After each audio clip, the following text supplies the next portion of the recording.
Test, test.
Okay, if everyone can find their seats, please. Hello. Okay. Good morning. Today is Tuesday, April 9, Is your mic, is your 2024. mic working? Hello, testing. It's on. Is it on? Good morning. Yes, good morning. Yeah, I can. Okay, it's Tuesday, April 9th, 2024. And the meeting of the Gilpin County Board of County Commissioners is now called to order. It is 9 a.m. First thing we'll do is I ask for agenda review. Are there any changes to the agenda? I have none. I have none. Okay, there are no changes to the agenda. And now I'd ask our county attorney to go over the conflicts of interest, please. Good morning, Commissioners. I just wanted to make clear today that the business before you is conducted appropriately. And so I need to ask you if you have any personal or financial interests or other conflicts of interest with the business that you'll be doing today. You have no This conflict. isn't really, Microphone working? I have to, might have to hold it together here. Yeah. So Commissioner Mornis, we'll start with you. I have no conflict. Thank you. I Is that have no fair? conflict. Thank you. I have no conflicts. Thank you, Commissioners.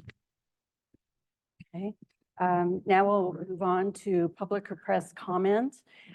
Reminder that we need everyone, please sign in with your name and your address. We can make sure we have that correct for records. Also, comment is limited to 3 minutes. County Manager Rears will be keeping time. He'll let you know when you have 30 seconds left, at which time you'll need to be wrapping it up. If you have anything printed, then you can go ahead and give that to our clerk, and we'll have that for the record. Jessica Case.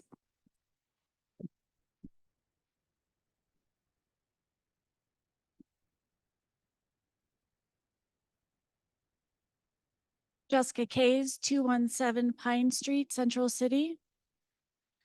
Good morning. I am here today to speak to Resolution 2454, which was passed unanimously on February 17th. As an American and as a resident of Gilpin County, I find the attempt to prohibit the free expression of a political idea to be appalling. Regardless of whether it is a Biden-Harris t-shirt or a MAGA hat, this is not what America is about, and it should not be what Gilpin County is about. Long before the United States Constitution was crafted, the French philosopher Voltaire said, "I may not agree with what you say, but I will defend to the death your right to say it." This concept is the embodiment of the freedom of speech embedded in the First Amendment, where it says, "Congress shall make no law abridging the freedom of speech." Because the right to speak freely is so fundamental, the Supreme Court determined it is subject to restriction only in limited circumstances.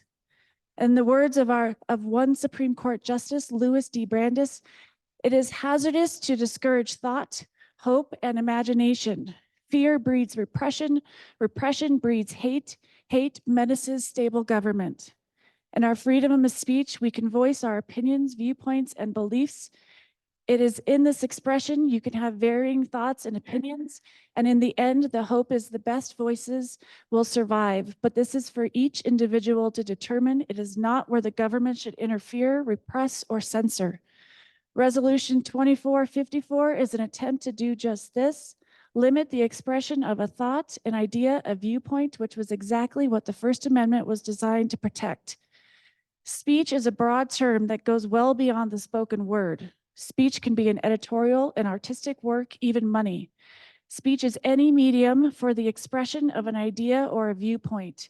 Speech most certainly includes t-shirts, bumper stickers, decals, hats, anything which conveys the Constitution's greatest and most protected form of expression enjoyed by Americans, political speech. And for government to try to carve out zones where it can regulate or completely eliminate speech that it doesn't agree with is wrong by any moral, ethical, or legal standard. Where is the compelling need for this county to institute a resolution that amounts to a dress code? Such a law looks absurd, paternalistic, and blatantly unreasonable. While intentions may not have been to do so, the Gilpin County Resolution 2454 appears on its face to be grossly violating of both the language and the spirit of the free speech guarantee of the First Amendment? Is Gilpin County trying to be sued, with the lawsuits being brought forward from Texas to Washington and governments losing over this very attempt to stifle free speech? It is questionable. With all of the immediate pressing concerns of the county and residents, I ask that the Board of County Commissioners immediately repeal Resolution 2454 in its entirety. Thank you. Thank you. Wes Eisenhart.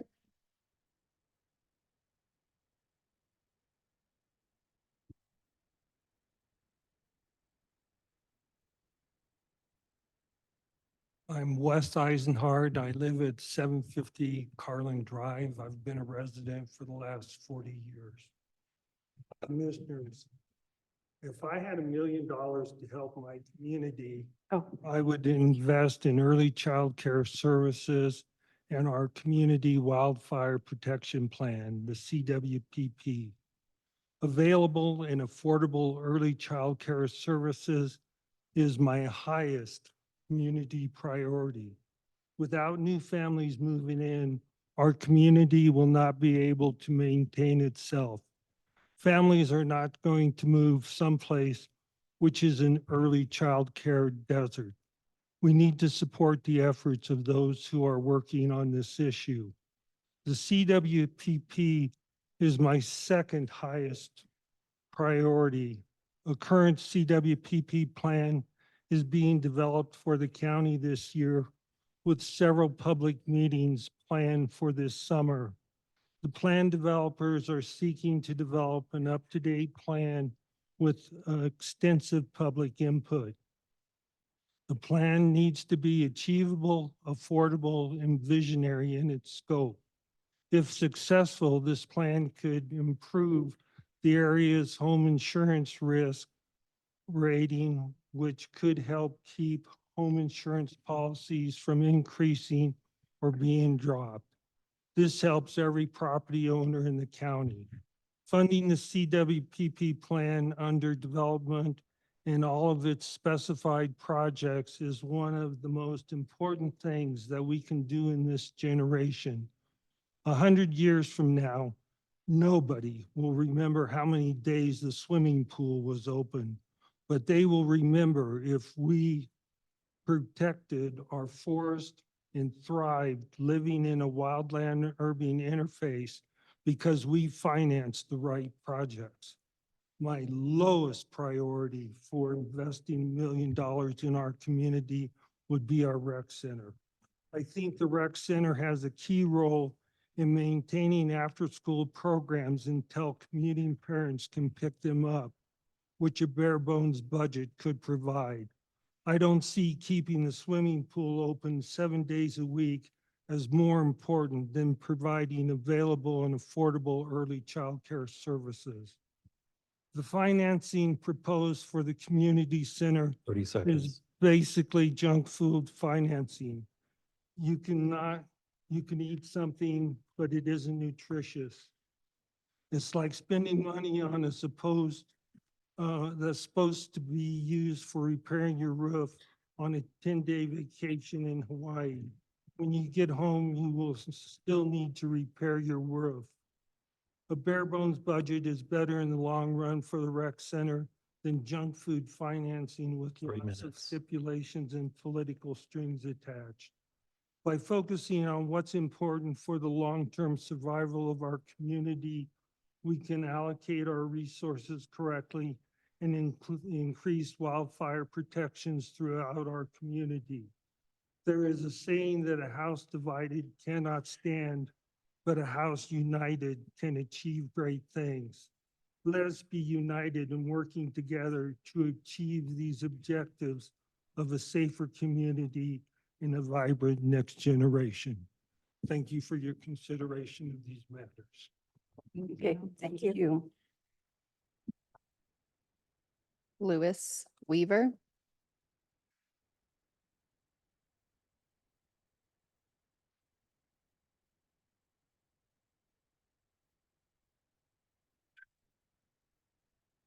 Lewis Weaver, 411 Ralston Creek Lane, Black Hawk.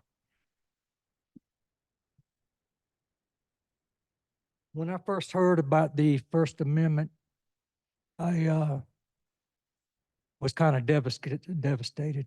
30-year career in the Air Force, and my family all served also. A lot of sweat and tears. We never thought something like this would happen in Gilpin County. I can tell you that. I've been here more or less since 1988. When someone was broken down on the side of the road, we stopped and helped them. We didn't know if they were Democrat or Republican. We just did what was right. And I'm asking you guys to do what was right. I want to tell you about my father-in-law who built a home here in 1988. He was a little kid. He was in Czechoslovakia, and he watched the Nazis put the Jews on the trains. After that, he grew up under the Soviet rule, and him and his wife escaped in 1950.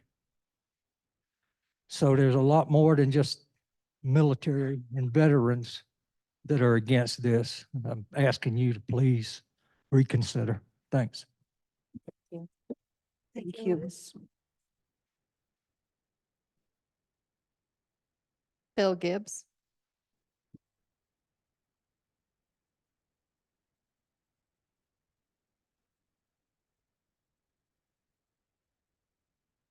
Good morning. Morning. Bill Gibbs, 2107 Dory Hill Road, Blackhawk. And I'm a mere 5-year resident.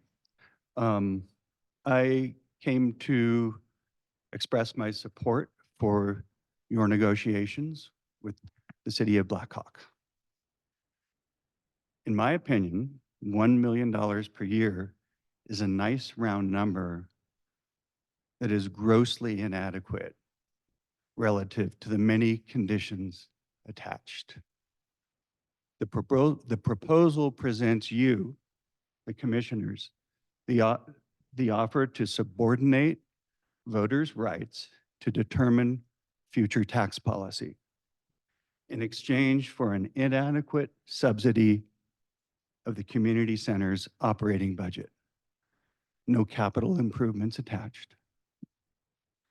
I want to remind the people that it is the voting residents who decide whether the county can impose any tax, not the commissioners.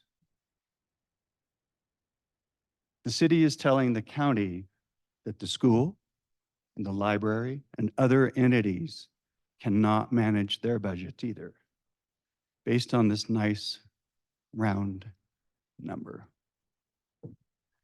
Please do not sell our rights for a mere fraction of what it takes to fill the gap required to pay the 7-day operating costs of the community center. Thank you.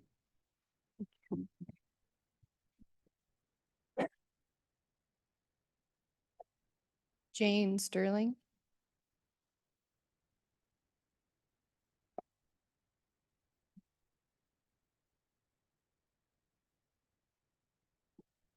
Good morning. Good morning. I have comments of my own, but first I would like to read a letter. Oh, sorry. Yeah. Jane Sterling, 30 Trail Dust Road, Blackhawk. Forgot that part, sorry.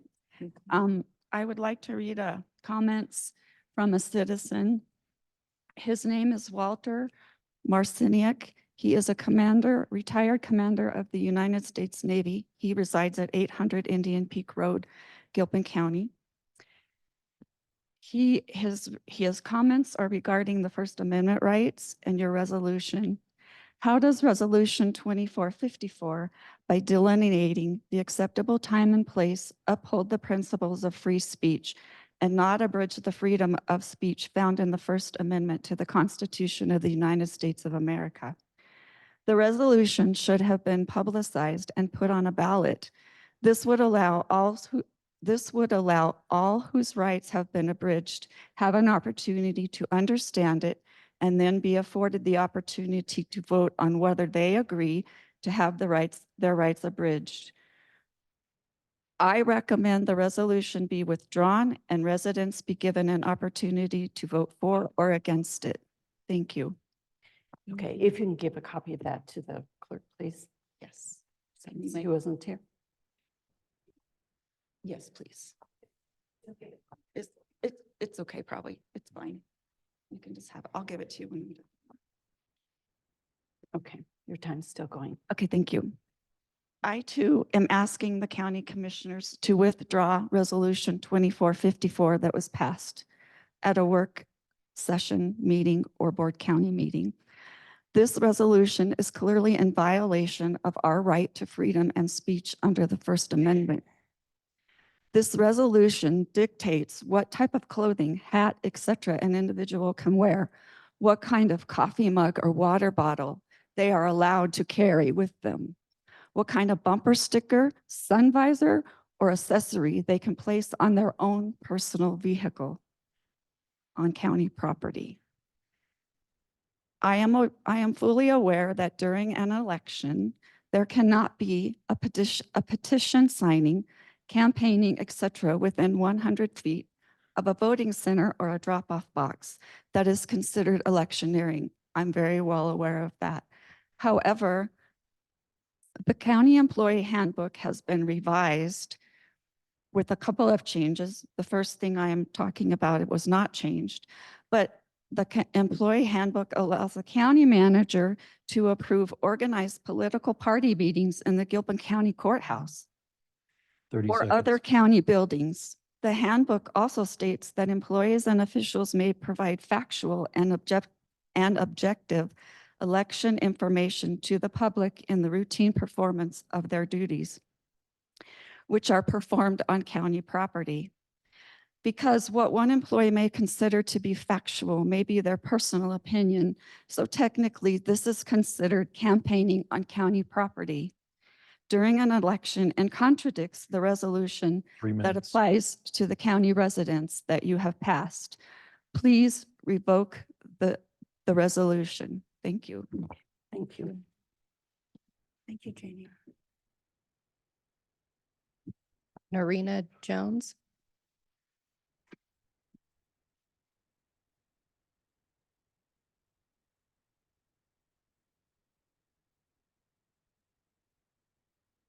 Norm Jones, 80 Upper Ralston Way, Blackhawk.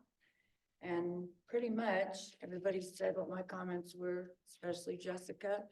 I feel that this resolution, the 2454 is in violation of my constitutional rights.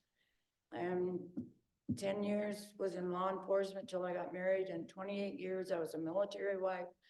My sons, my daughters, cousins, dad, grandfather, all been military. I don't wear military stuff or patriotic stuff to infringe on anybody else's rights. I do it because I'm proud of what my family has done.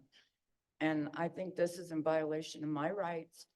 If I got stickers on my car, I should be able to pull into the fairgrounds, which I have done for 34 years. So I would like you to rescind that order. Thank you. Thank you. Thank you, Norma. Thank you. Kathleen Balfour.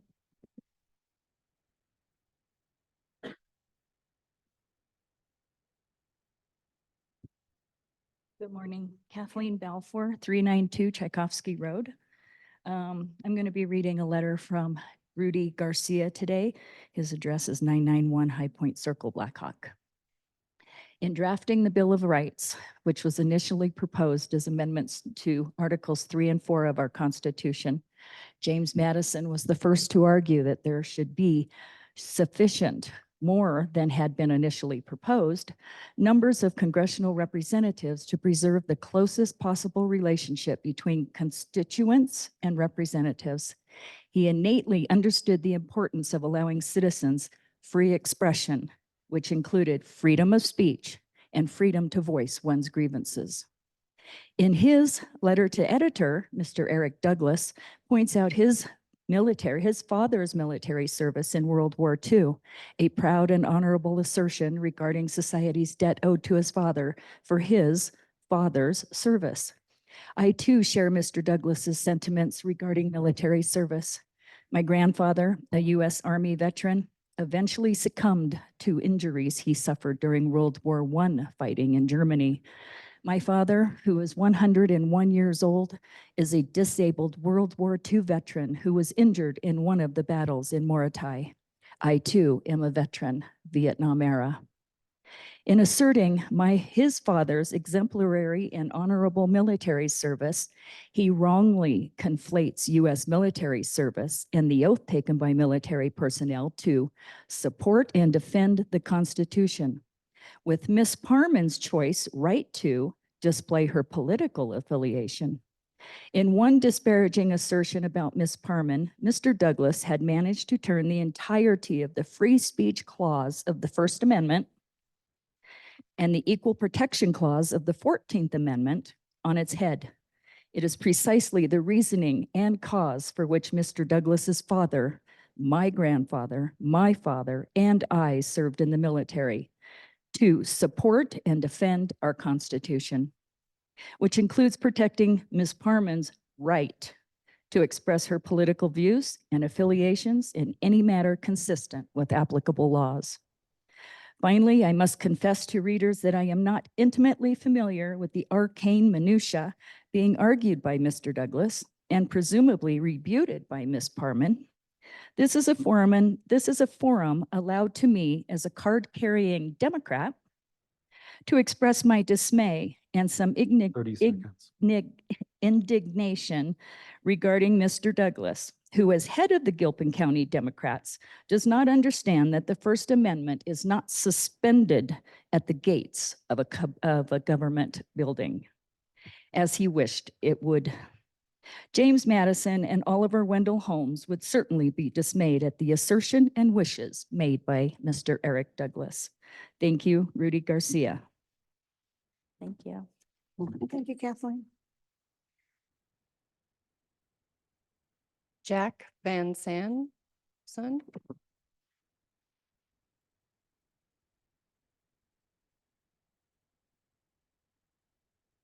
My name is Jack Van Son. I live at 15725 Highway 119. Come here today to ask pretty much the same thing that everyone else has asked about rescinding 2454.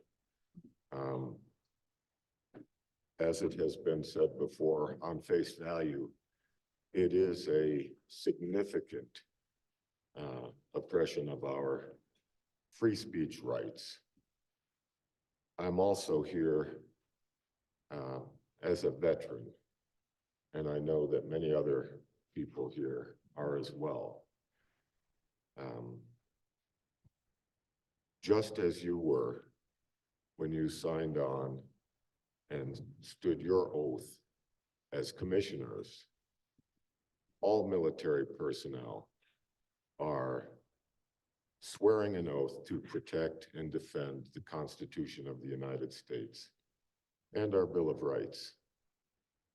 Our Bill of Rights very simply give us protection and the right to life, liberty, and the pursuit of individual happiness. Liberty speaks to all of our freedoms. And our founding fathers made sure that the First Amendment to our Constitution guaranteed us the right of free speech.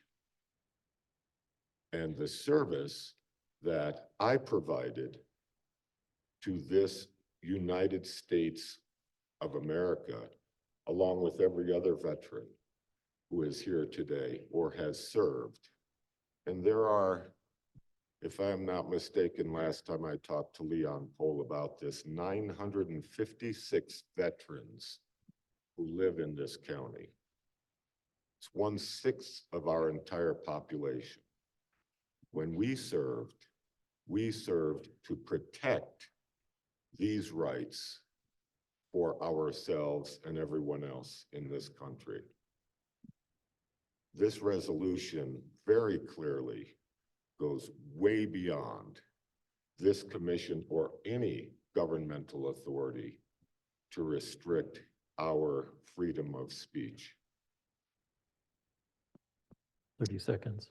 And I'm in agreement with everyone else here that you need to rescind that resolution and do it immediately. Thank you. Thank you, Jack. Thank you. Bruce Harmon.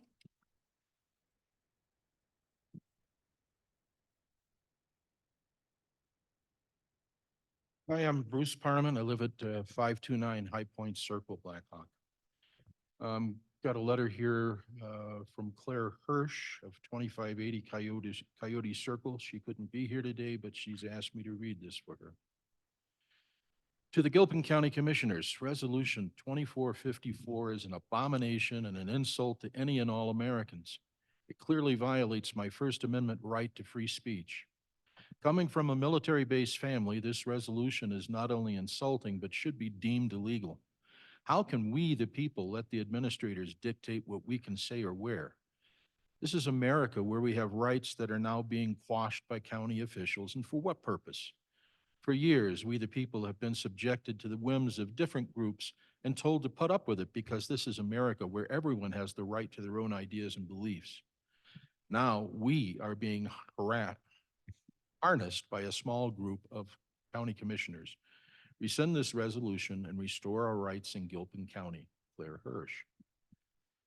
And I would add to that I also was raised in a military family. My father served 23 years. I spent 14 of those years with him before he retired from the military. I believe in our country. I believe in our rights. I would try and protect them. And I also would stand up and do the Pledge of Allegiance before this very meeting. I would highly respect anybody else that would do the same. Thank you. Thank you, Thank Bruce. you. Thank you.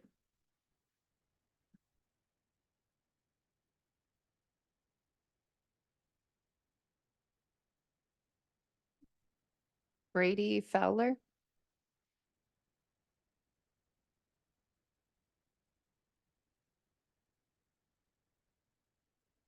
Brady Fowler, 20 Cucumber Court, Blackhawk.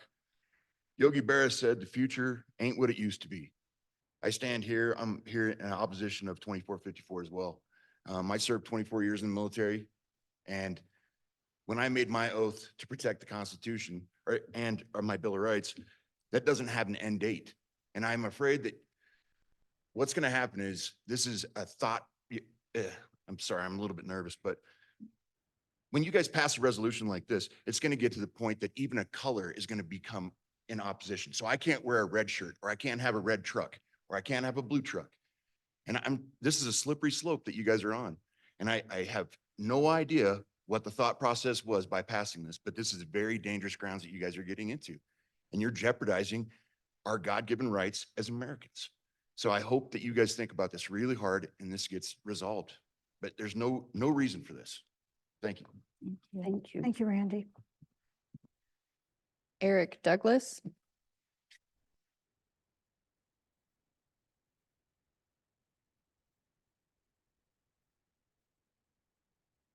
Good morning. My name is Eric Douglas. I live at 1327 Golden Gate Drive in Golden. I'm speaking regarding the non-negotiable offer of an IGA from the city of Blackhawk to provide $1 million of funding for the community center.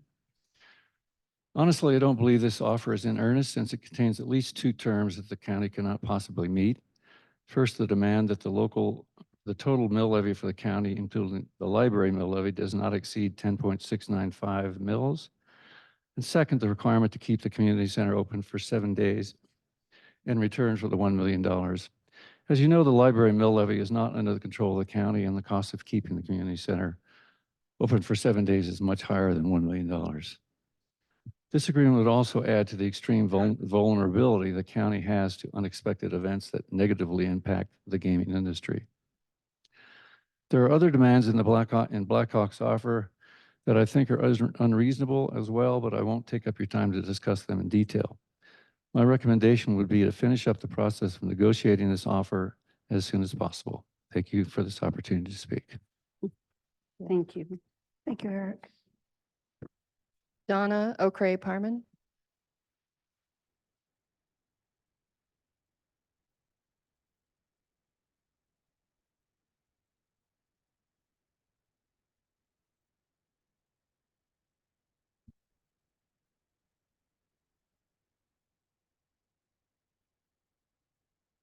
Good morning. Good morning, Commissioners. Morning.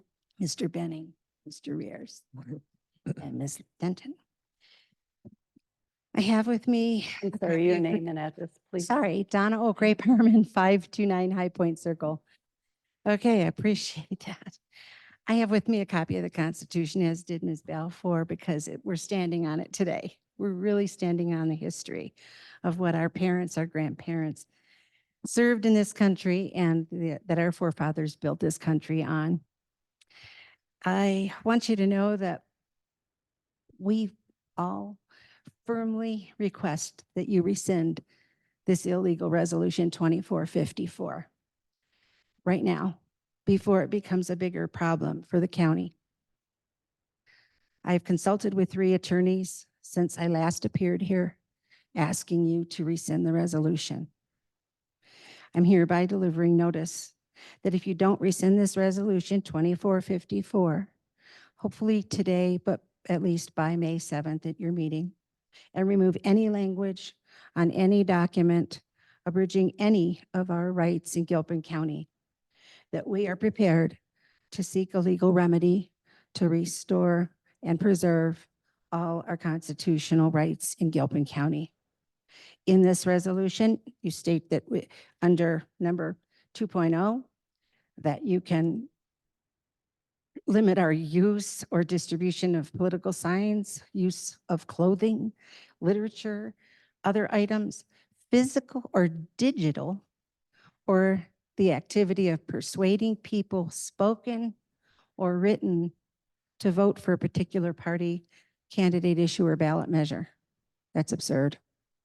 We ask that you respond today and put this illegal move behind us, because I don't think it was mean and hateful. I don't. But I ask that you respond to what we're asking and rescind this immediately. Thank you. Thank you. Thank you, Donna. Thank you. Celia Wilson.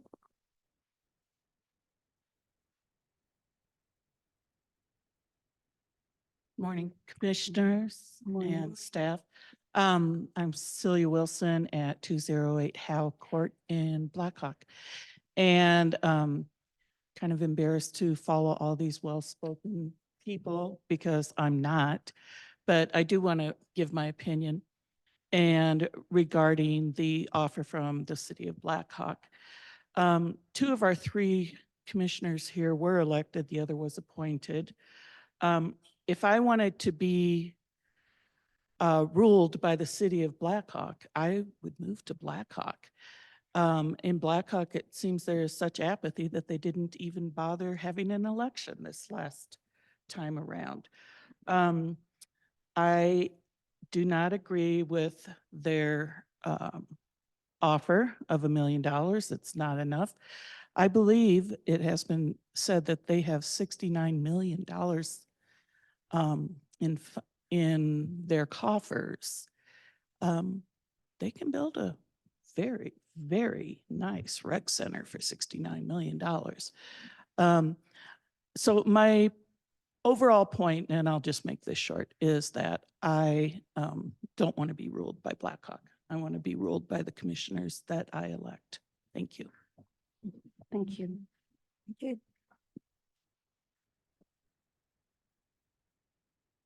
That is all signed up. Anybody else? Okay, do we have anyone online? Double check. No, we have no one that's raised their hand online. Okay. And now we'll move on to the consent agenda. And Madam Chair, I move that we approve the consent agenda.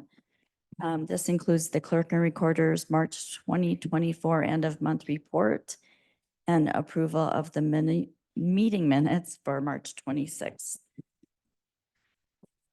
Okay, and is there a second? I have a second and a comment. I sent a correction to Lindsay this morning. Lindsay, did you receive that correction? I think it's a typo. If not, it's basically there's a period missing in a sentence structure. Okay. That's more of like a scrivener's error that I can correct. It Scrivener's error. shouldn't affect the minutes in any sort of way. Okay, thank you. And having a motion and a second, all those in favor of approving the consent agenda? Aye. And the consent agenda is approved 3-0.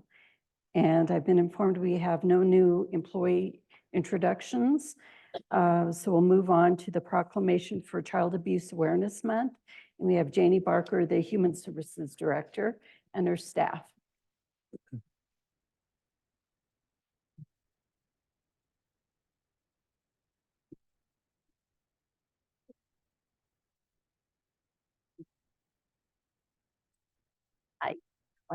Love the shirts, by the Morning. way. I know, Whole it's outfit. great. Everyone's A- dressed. absolutely. Thank you. Everything. And we notice in the audience as well, we have everyone. Thank you.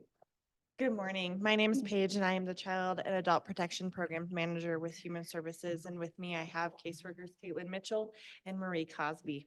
Welcome. Childhood trauma encompassing abuse and neglect can be have enduring effects on individuals and their families for generations. Positive childhood experiences play a crucial role in mitigating the impact of trauma. Collaborative efforts involving diverse sectors are essential for effective prevention. National Child Abuse Prevention Month in Colorado emphasizes the importance of collaboration to create a narrative of hope and support for children and families. We ask the commissioners to proclaim April as Child Abuse Prevention Month in Gilpin County as well. With that, Caitlin will read our proclamation. This is the Child Abuse Prevention Month 2024 proclamation. Whereas every one of the more than 1.2 million children in Colorado today deserve to be valued, healthy, and thriving. And whereas children are our future employees, leaders, and neighbors and will shape the future of Colorado. And whereas positive childhood experiences like loving caregivers and safe, stable, and nurturing relationships can help mitigate trauma and the negative impact of adverse childhood experiences to promote the social, emotional, and developmental well-being of children. And whereas childhood trauma can have long-term psychological, emotional, and physical effects throughout an individual's lifetime and impact future generations of their family. And whereas childhood trauma, including abuse and neglect, is a serious problem affecting every community in the United States, and finding solutions requires input and action from everyone. And whereas children who live in families with access to concrete economic and social supports are less likely to experience abuse and neglect. And whereas prevention is possible because of the partnerships created between families, prevention advocates, child welfare professionals, education, health, community, and faith-based organizations, businesses, law enforcement agencies, and local, state, and national governments. And whereas we are committed to advancing equitable, responsive, and effective systems that ensure all children and families are healthy and thriving. And whereas we recognize the need to prioritize kids and invest in more prevention initiatives like home visiting and family strengthening policies, economic supports, and community-based child abuse prevention programs at the national, state, and local levels. And whereas strengthening families remains the best approach to promoting brighter childhoods. Okay, may I have a motion? Do you want to read the rest? Usually the chair reads. Oh, okay. I was going to do it after the vote. But now therefore be it resolved that the Gilpin County Board of County Commissioners do hereby proclaim April 2024 as National Child Abuse Prevention Month in Gilpin County, and urge all citizens to recognize this month by building a narrative of hope for children and families through collaboration and the promotion of an ecosystem of primary prevention. And a motion, please, for Madam Chair, I make a motion to support proclaim a proclamation in support of Child Abuse Prevention Month in Gilpin County, Colorado, April 2024. I second. And all those in favor? Aye. And so now we'll have this adopted this 9th day of April, 2024. Thank Great. Thank you so much. Actually. Oh, thank you. Great. Yeah.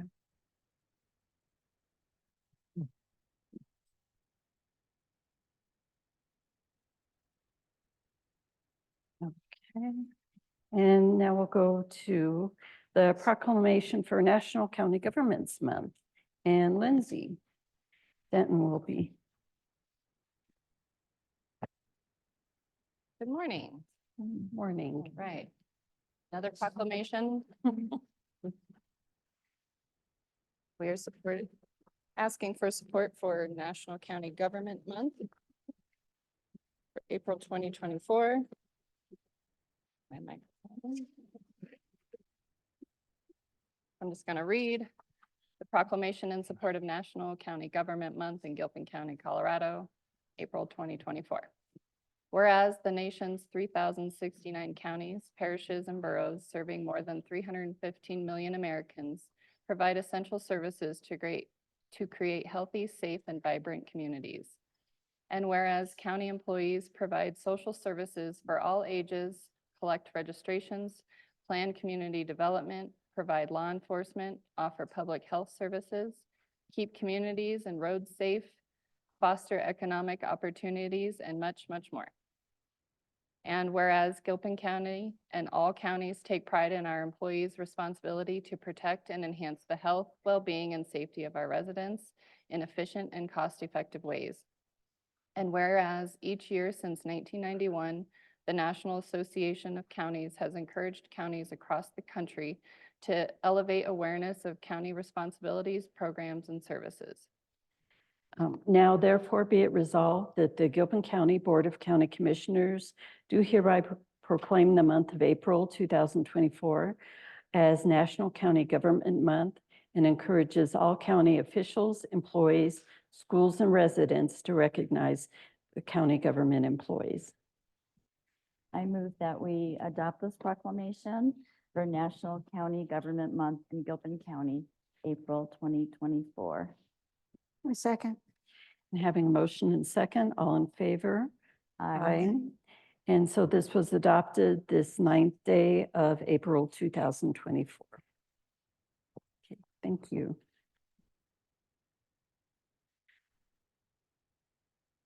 And we'll move on to another proclamation, but this for Volunteer Week.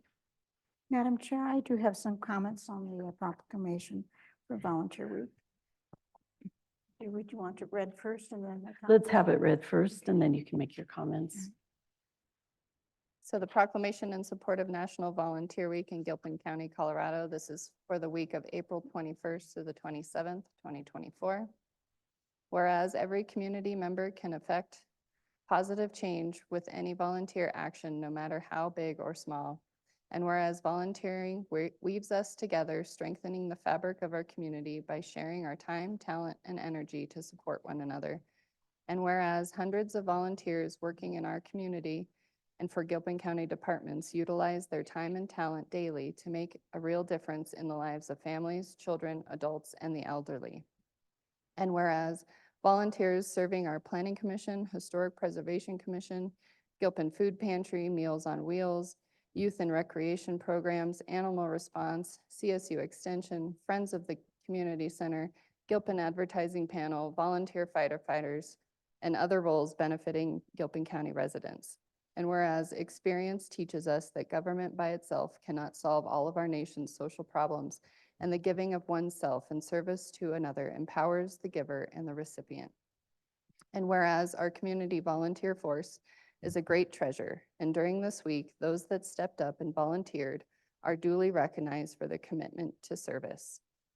Now therefore be it resolved that the Gilpin County Board of County Commissioners do hereby proclaim April 21st through 27th, 2024 as National Volunteer Week, and we urge all residents of any age to get involved and volunteer in the community.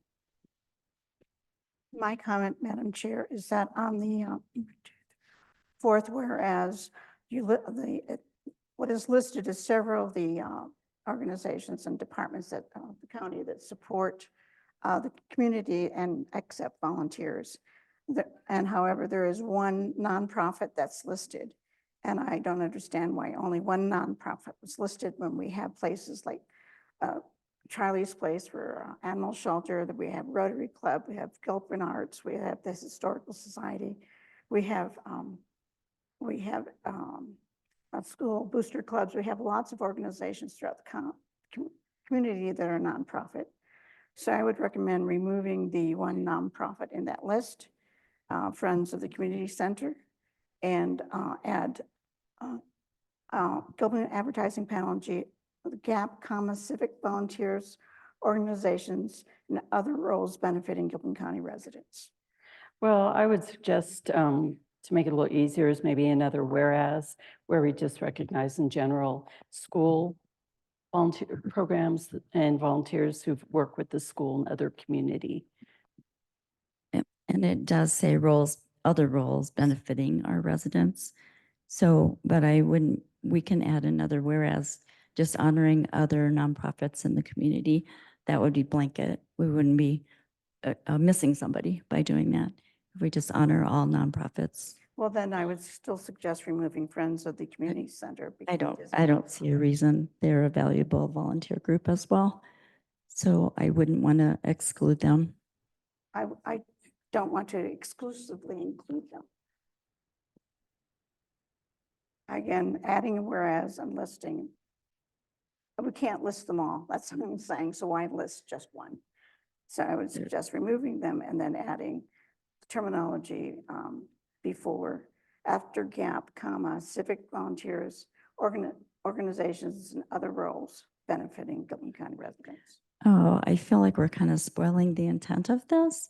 The intent of this is to honor every volunteer who helps to support any resident in our community, whether they're in a nonprofit, whether they volunteer for the county, or whether they volunteer for maybe a community they belong to. So I'm opposed to removing one because they are an arm of the community center and they do a lot to support the community center. An arm of the community center, not a nonprofit. Yeah, they support the community center. Like High Country Auxiliary supports Timberline. I wouldn't want to remove them because they all do valuable volunteer work. So but I do agree that we can just add a whereas that we honor all volunteers with all nonprofits in our community. Okay. And so whereas we can utilize your some of your language, Marie, as far as, whereas other civic organizations, et cetera, in terms of adding, so we can make sure we try to cover as widely as possible all volunteers and organizations in the county, of which there are many.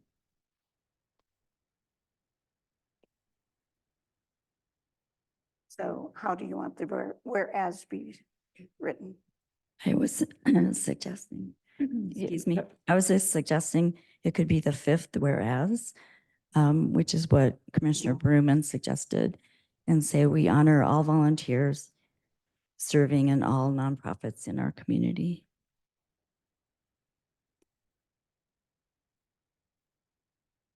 Is that agreeable?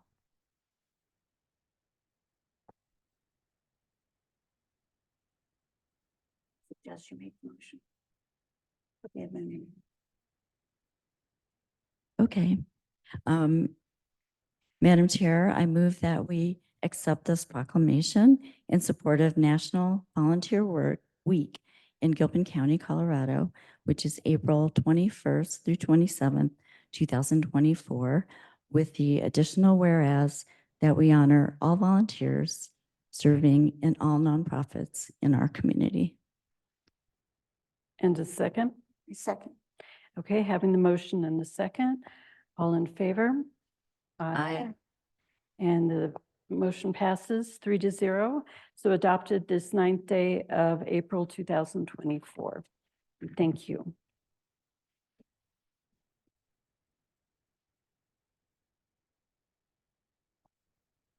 Okay, and now we'll go on to Resolution 24-56. We'll approving the Law Enforcement Academy repayment agreements. And we have Sean Wheeler, Patrol Division Chief, and Sheriff Armstrong.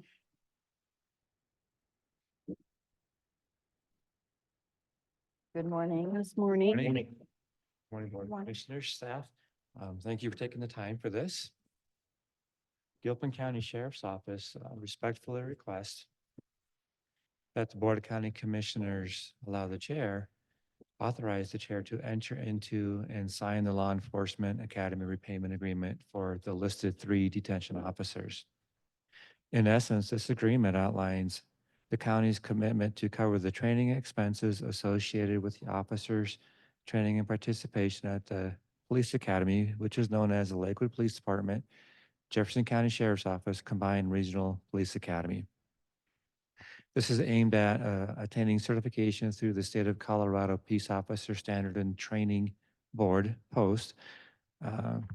Furthermore, it stipulates that should any of the detention officers terminate their employment within 2 years, they are obligated to reimburse the county for the cost of their training. The amount owed is prorated over a 24-month period down, and this is due to a recent change in state law. The old agreements were 3 years at full repayment, but we are trying to comply with state statute, of course. Detention officers' positions are foundational roles with specific duties and limitations. These are very important employees to us, but they are restricted by law in their responsibilities. These restrictions preclude them from promotional opportunities to supervisory ranks or engaging in patrol duties. Their authority is confined to tasks designated by and executed under the direction of the sheriff during their shift only while working in the detention center. These officers are terrific employees. They undergo a in-house rigorous 12-week field training program, which brings them to the level needed in the detention facility. Upon successful completion of the academy, these officers will promote to the status of post-certified deputy, rendering them eligible for advancement within the detention division, supervisory hierarchy, and potential transfer to the patrol division. The value of the academy training to our organization is paramount. It equips these deputies with enhanced capabilities to execute their duties in the detention facilities, mitigates liability risk to Gilpin County, and elevates the quality of service to our community. Certified deputies possess the versatility to assume various roles within the organization, assume leadership responsibilities. To date, the Sheriff's Office, this has been a really good program for us. To date, the Sheriff's Office has sent 6 detention officers to the academy, all of whom successfully completed the academy and currently remain employed with us. Notably, one serves as a certified deputy in our jail, and this particular person is going to transfer to patrol in May. Another success. 2 have been promoted to the rank of corporal, work within the detention facility.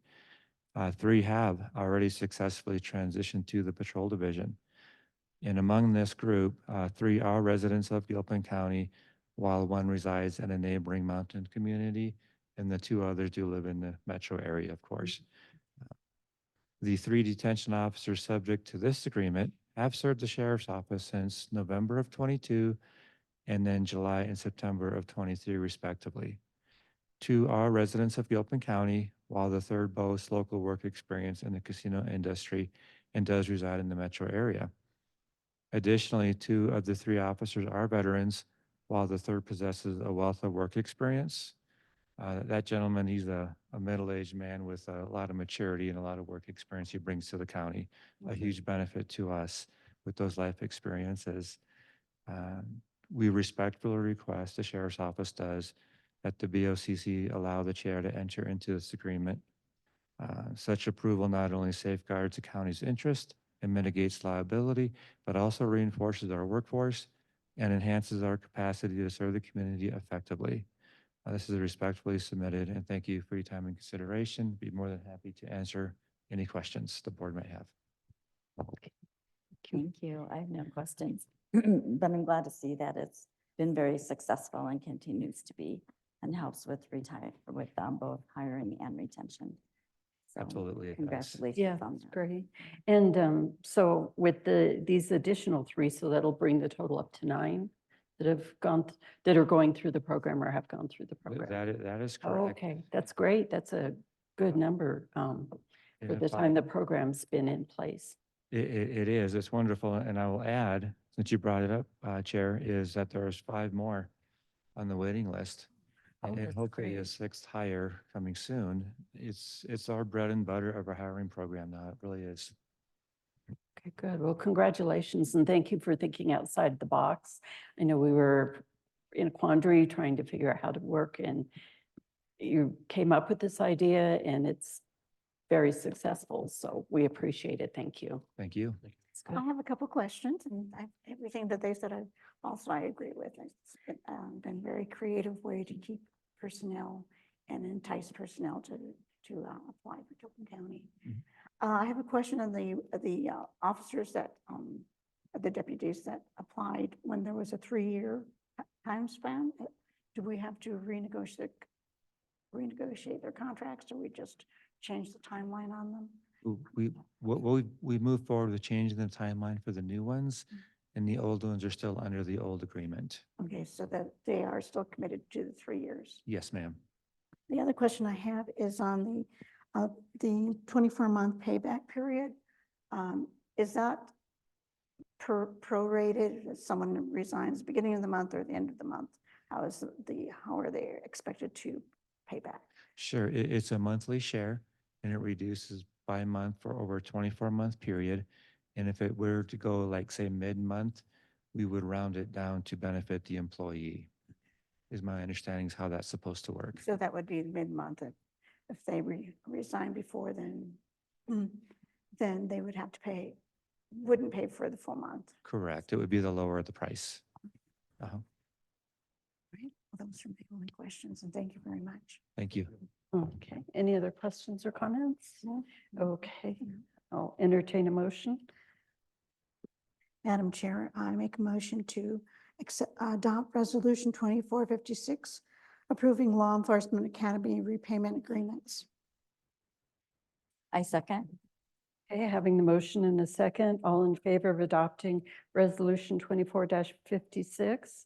Aye. And it's adopted 3-0. Thank you Great, so thank much. you. Yeah, sure. We'll do that. You're next. Yeah. Stay put.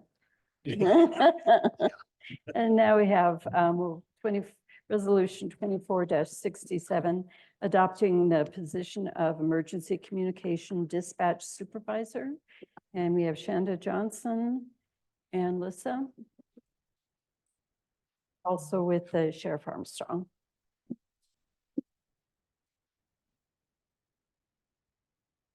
Good morning. Morning to everyone. Good morning. So the Sheriff's Office is requesting that the board review and approve the job description for the already approved for the 2024 budget Emergency Communications Dispatch Supervisor. So this has just been a revised job description. It had already existed, but just more revised and in line into what the job duties will be. Thank you for revising it to what you need currently. And it's exciting that you're finally getting to the step of posting it and hiring it. Yeah. So this person would report to you, Ms. Director? Okay. And is there interest internally, or are you looking outside as well? Internally, no, they would take quite a pay cut. The position recently with the last study was moved to exempt, and because of the duties, 49% of the duties are still going to be in line with what a communications emergency dispatcher 2 is. They will be doing a lot of those same duties like an hourly employee, but they will be exempt. And so my lowest seniority dispatcher would even be taking a pay cut. Okay. So how successful do you think you'll be, Chanda, Director Johnson, in looking for a replacement if the pay is lower than what is a dispatcher gets? I'm just looking into this now. You get the mic, sorry, if you could move a mic over. We had not discussed this previously, so I was just looking at this when Lissa began talking about it. But I do feel like we have a pretty good opportunity here to recruit. All of our positions, we have seen at least an uptick since the previous years in response to openings. So I do feel optimistic about this. But if it's different once we get started, then of course, I think we would talk about it as a team with the sheriff's office and possibly revisit this with the board. But I am optimistic. Okay, so would it be the difference because they're non-exempt and they're in an hourly position, so they would have more access to overtime? Yes and no. So some of them, it would be just their regular hourly at 40. And then some, yes, because the job duties and just the reality of overtime is something that has to happen in Right. that center. Being a 24/7, 365-day-a-year, weekends, holidays, coverage that yes, they would be volunteering their time outside of that 40 hours. Okay, no, thank you. Well, it's good to know that more people are applying to the positions we have open. You've indicated that we've got a lot of response in positions compared to just last year. So it's great. Do you have any other questions or comments? No, I have no. Oh, okay. Then I'll go ahead and entertain a motion. Right. Madam Chair, I move that we adopt Resolution 24-67. This is adopting the new position of Emergency Communications Dispatch Supervisor. And I want to express our appreciation to each and every one of your dispatch staff and yourself. I second. Okay, having a motion and second, all in favor of adopting Resolution 24-67? Aye. Aye. Okay, and it passes 3-0. And Thank you. commissioners, Thank you. I would also like to make an announcement and everything. Next week, April 14th through the 20th, is National Public Safety Communication or Telecommunicators Week as well. So our dispatchers are also going to be recognized as first responders from the state of Colorado. That was just passed through legislation. And I want to express my gratitude to Lissa and her team for the hard work that they've done and everything in Gilpin County and taking care of our citizens and our deputies. as well. They take care of both sides, and we appreciate that. Thank you. Okay. Thank you. Great. Thank you.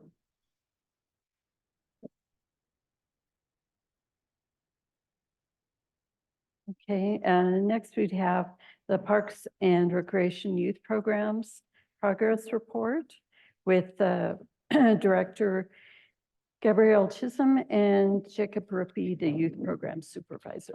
Where's Jacob? Good morning, Commissioners. Jacob is unfortunately not going to be with us today, but I can get through it. Okay. So thank you to Jacob because he did put together most of this. I'm going to try to share my screen here. So let's see.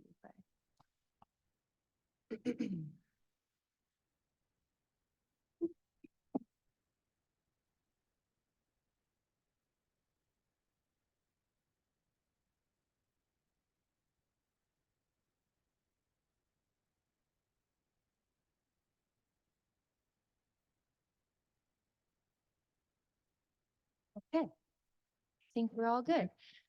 First of all, I want to thank the Department of Human Services and the board for adopting the proclamation for Child Abuse Awareness Month. I truly believe that our programs are attached to this in a lot of ways. We are mandatory reporters and we make fun, memorable, positive impacts on children's and families' lives in Gilpin County every day. So that was very good. And our volunteers make a huge difference too. So this progress report is from 2022. We haven't had one with you all since then. And so we just want to touch base with you all about our Eagles Teen Program, which is the out-of-school program for after school. That's ran by the Youth Council. They come up with a lot of our activities. They also do field trips and different events. Our Gilpin County Youth Camp is a licensed childcare that we have through kindergarten through sixth grade. We run Monday through Thursday for after school. We have all day Fridays. We also do full days on school breaks like winter break, spring break, and then summer camp, 10 weeks in a row. We have grants that are subsidizing most of our expenditures. So the substance abuse block grant and the child care sustainability grant. We also do other activities such as life skills classes and positive action prevention through the substance abuse block grant. And we provide the mountain backpack program. The teens help pack those backpacks and we give them away at the school. At any time, if you have questions, let me know, or we can wait to the end too. Just let me know. Okay, thank you. Yeah. So our youth camp is our licensed childcare for school age, and it provides a regular basis of childcare. So we have to be licensed through the state. That means a lot more training, regulations. We get an inspection 1 or 2 times a year from our licensed specialist. There's a lot of things that we have to do within the facility, within our camp room, that make sure that things are out of reach of children or things are locked up or safe. We have medicine administration training, lots of different things, emergency trainings. And so we operate every day after school, Monday through Thursday from 4 to 6, and then Fridays from 7:30 in the morning till 6 p.m. during the whole school year. And then, as I mentioned, we do have full day care on all of our breaks in our summer. And there's the kids doing some crafts and fun activities on the left. And then this is one of the water safety days that was sponsored by the Friends group. And that's getting kids comfortable in the water in the pool. So some highlights, we have diverse activity plans. We play sports, we go in the pool, we go outside on the playground, we do field trips down to Denver. We're going to do a Rockies game this year. We have go to Golden Gate quite a bit. So we do a lot of different field trips. We have the positive action, and that's an evidence-based social emotion lessons that are provided through the substance abuse block grant. And it's an upstream learning, so a proactive approach of self-awareness, how to treat others, how to regulate your emotions, those types of things.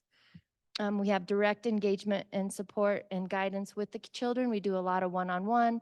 We have behavioral plan in place in case a kid needs to have some more one-on-one time, or we talk with parents. We have all those plans in place. We're essential service with our childcare. There's no other organization within our county that provides this licensed school-age childcare. We're consistent with significant growth for the last 3 years.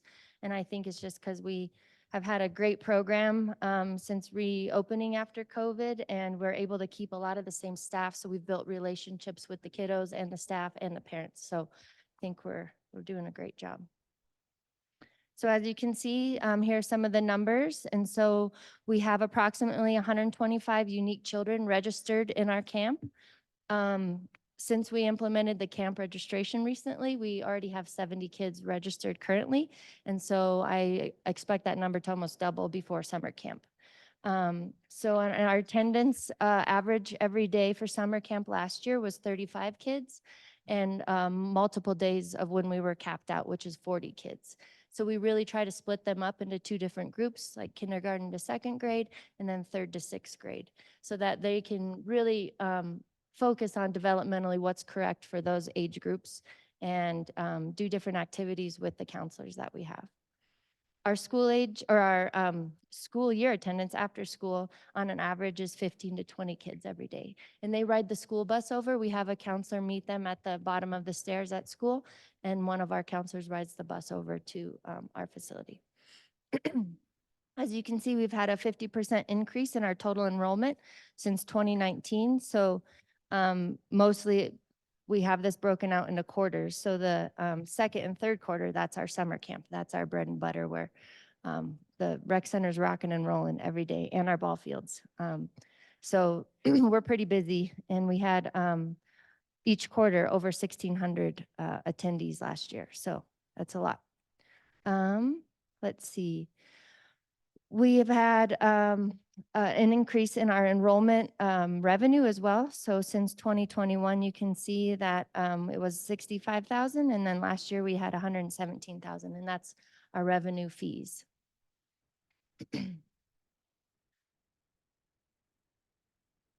So our youth program needs, because we've had such a high demand over the last 3 years, and I know we've talked about this several times, we are currently operating under beyond the staff capacity. And I think that's one of the reasons Jake couldn't be here today. He's really busy managing the substance abuse block grant. He has to do the deliverables for that, being in the school, as well as the director of the child care license. And so that this grant has been going on now for 3 years, 4 years basically. And it's great. It's really saved us in a lot of ways. And it's a blessing to have it, but it's also a lot of work. And so I'm thankful for him.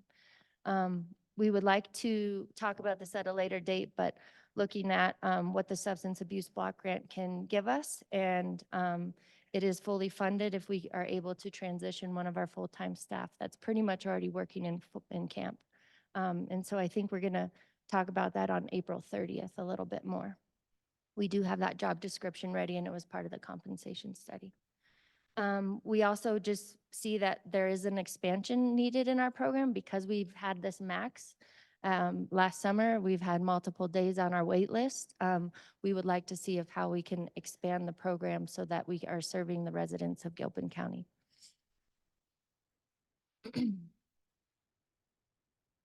So kind of shifting gears to the older kids, our Eagles Teen Program.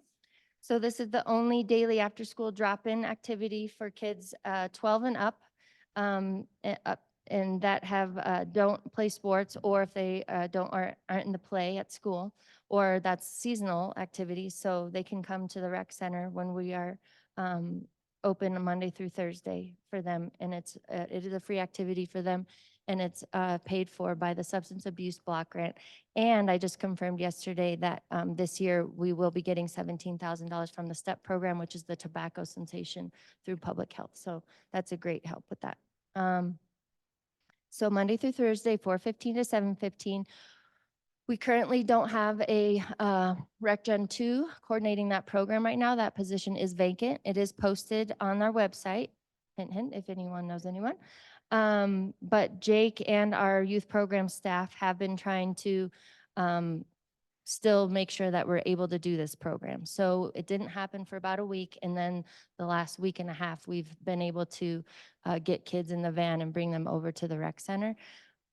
We aren't until 7 o'clock anymore. It's only till 6 p.m., which is the same time as our licensed childcare, just to help with staff time.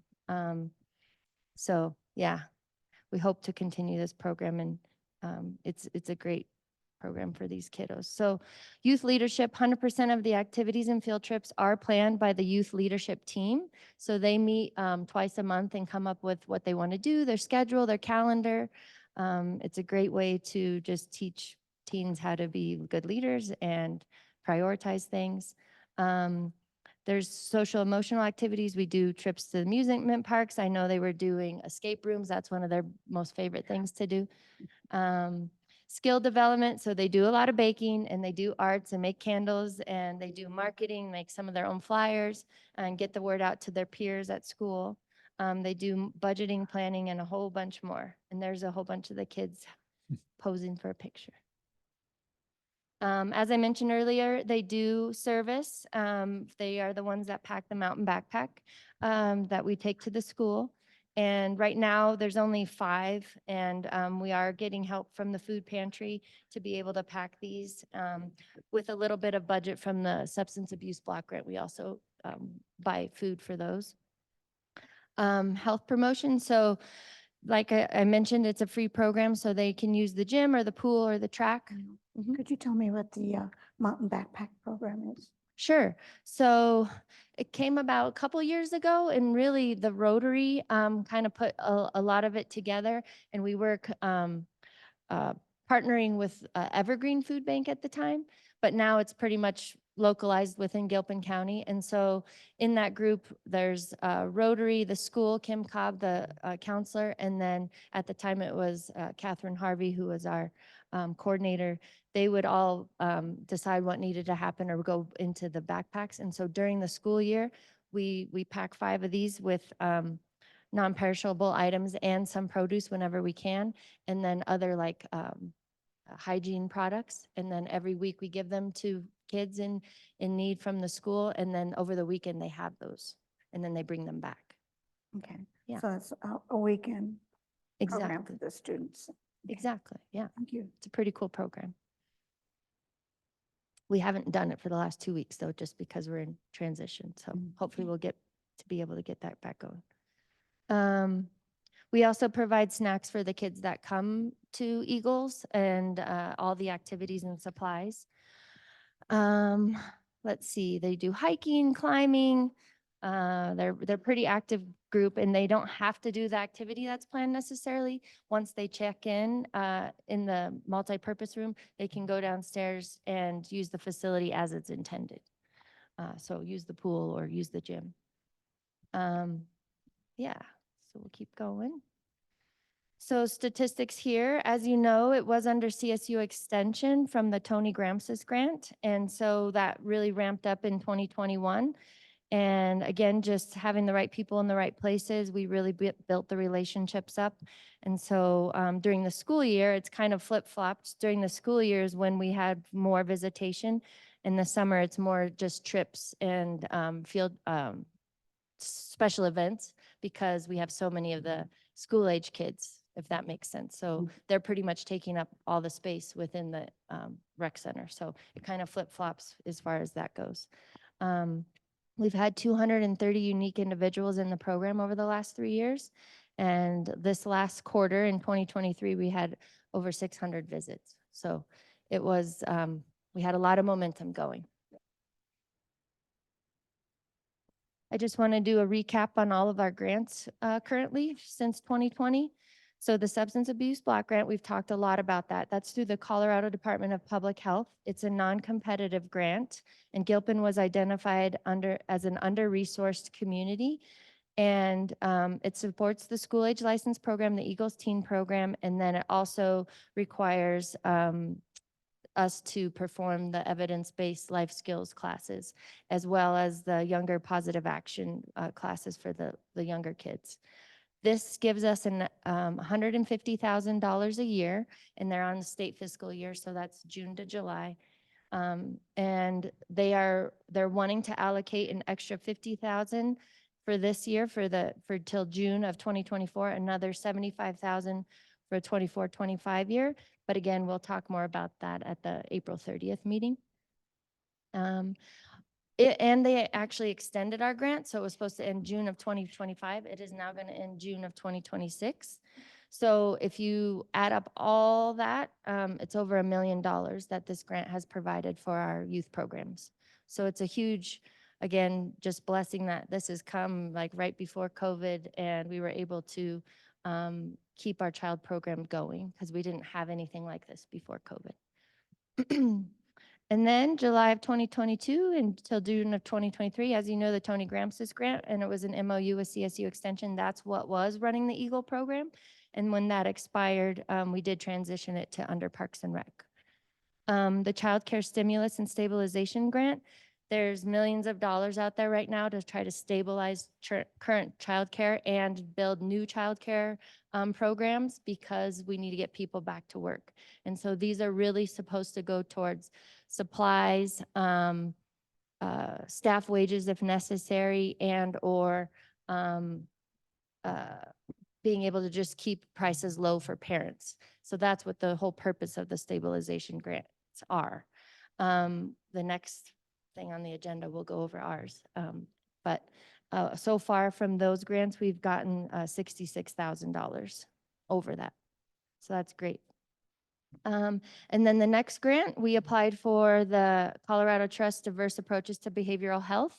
And so we'll know about that grant in May. Hopefully May 31st, I think, is when they'll start the awards. But we did ask for the full amount of $355,000 to support the Eagles program, as well as getting more behavioral health partners within the community center. So our Jefferson Center for Mental Health, Resilience 1220, more partnerships with the Senior Services Program and Public Health. So we'll see. I'll keep you guys posted on that. At this time, there was some more grants. I mean, I get a new grant every day across my desk, and we just don't have the staff capacity to run them right now or apply.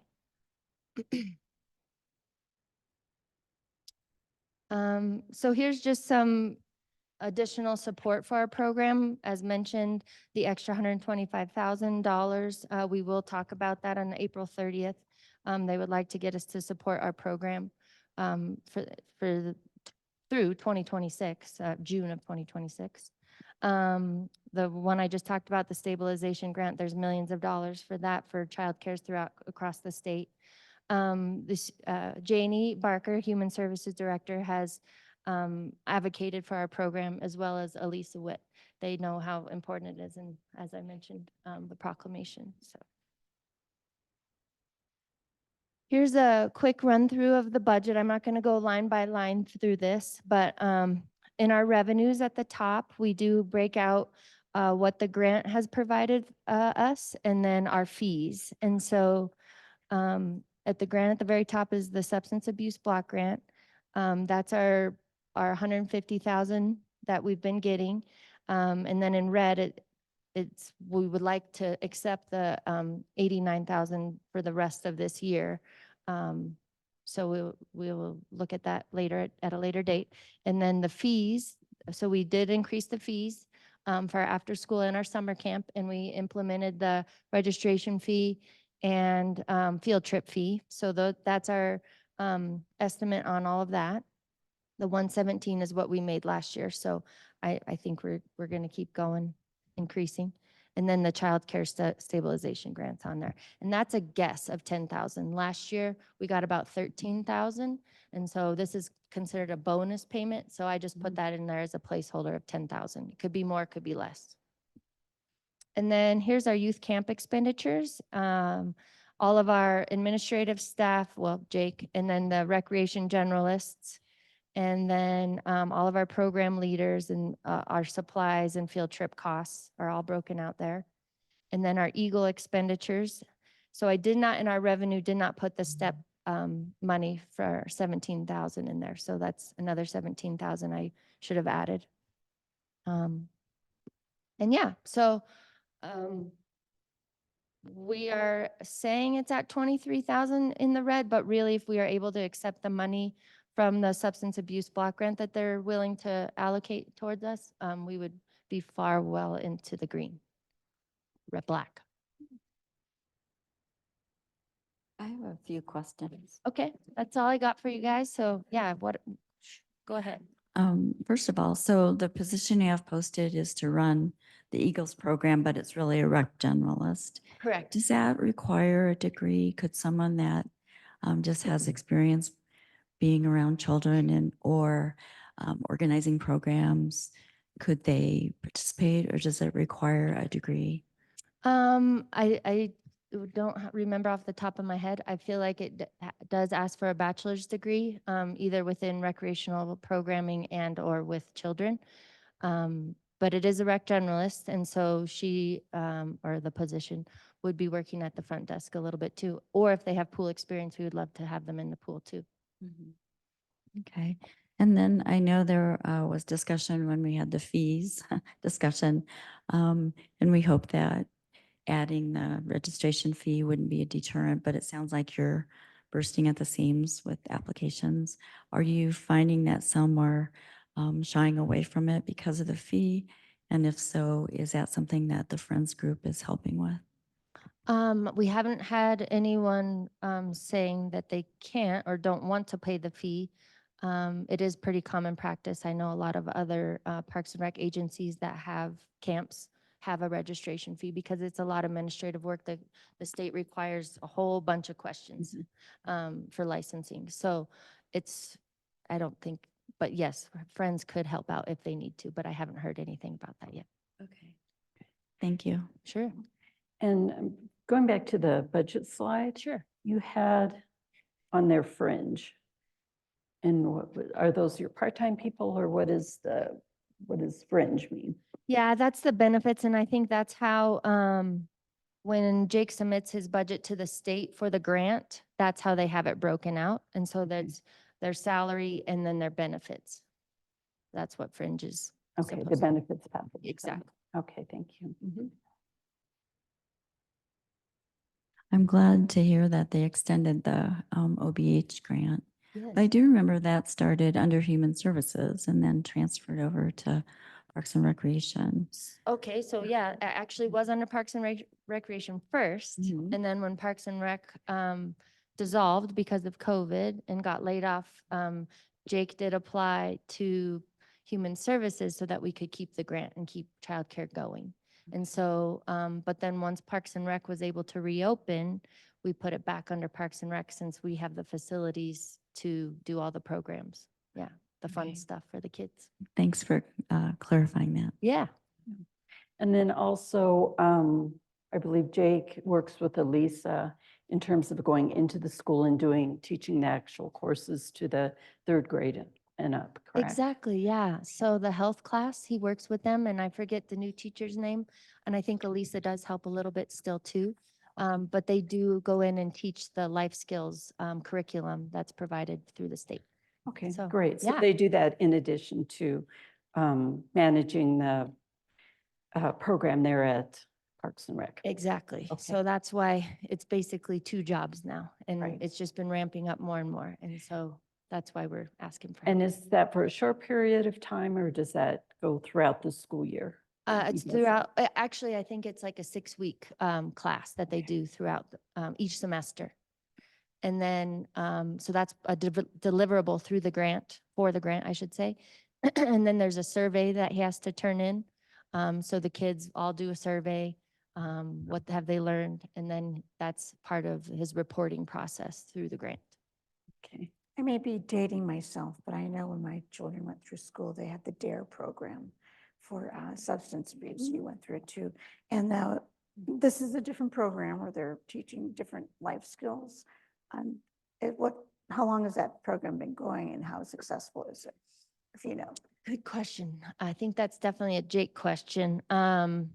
So the state did approach us for it because there is a study that happened and we're within a region of area that the data wasn't looking good. And so they approached us to be able to do the program. So it was a non-competitive grant.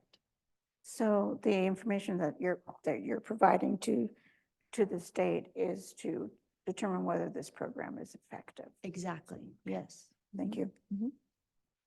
I'll just add. I keep getting feedback, but I wean in and out during the meeting.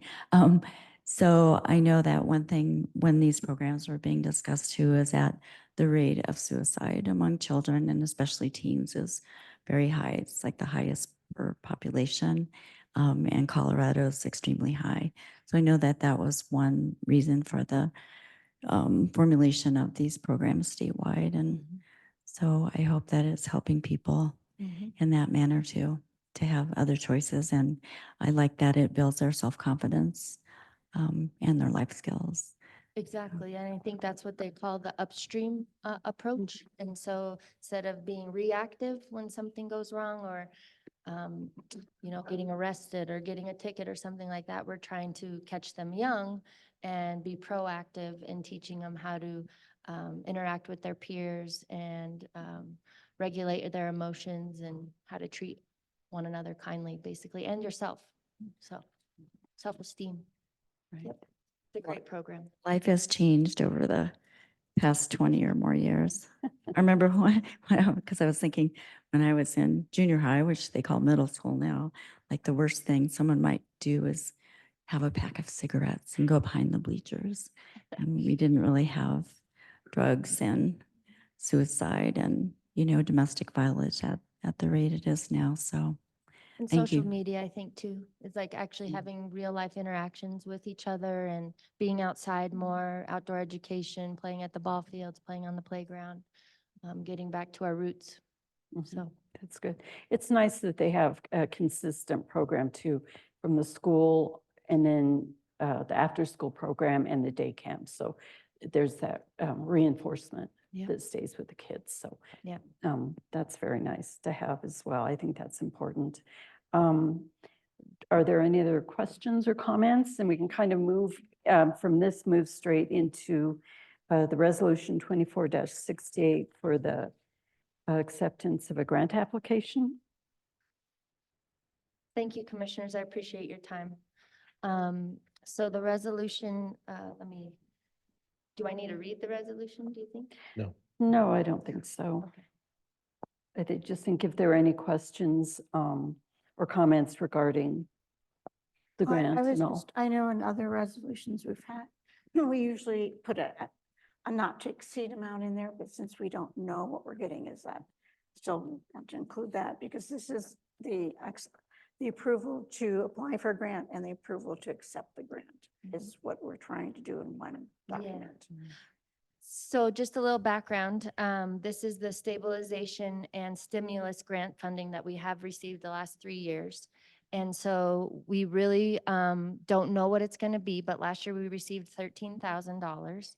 So this year we're thinking that it's probably going to be about the same. We really want to focus on summer camp supplies, furniture, cubbies. And so we hope that it's around $10,000, but we really don't know. It's a bonus payment. So we already have a line item for our revenue. There's no match. It's basically to stabilize our childcare. That's what it's for. So.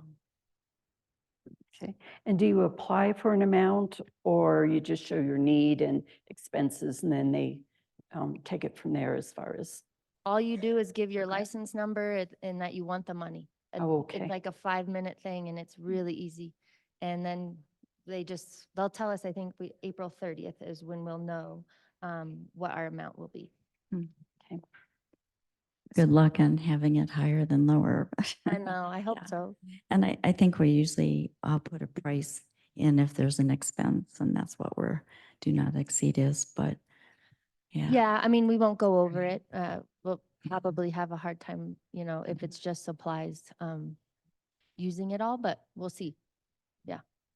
I guess my question is this document sufficient to Yes. do both as far as giving approval to apply and approval to accept without a dollar amount? Is that acceptable? I would think so because it does give us kind of total to work with that we've received approximately the 66,720 in 3 years. So at least we have a range to work with. And it does say on here authorizes the submission and acceptance of the grant. So I think it covers it. Okay. Okay. And if there are no more questions or comments, we can move forward with a motion. Madam Chair, I make a motion to adopt Resolution 2468, authorizing the submission and acceptance of the Child Care Stabilization Success Bonus 2024 Grant Program. I second. Okay, the motion, having a motion and a second. All in favor of adopting Resolution 24-68? Aye. Aye. And it's adopted 3-0. Great. Good luck. Thank you so much, Gabriel. Appreciate you all. Thank you. Good luck with your hiring too. Thank you. And to clarify, the grant will not be used for staff wages, correct? Correct. In the past, it was, and that was to give folks more pay, but this year it's mostly just materials and furniture. Yeah. Thanks. Thank you.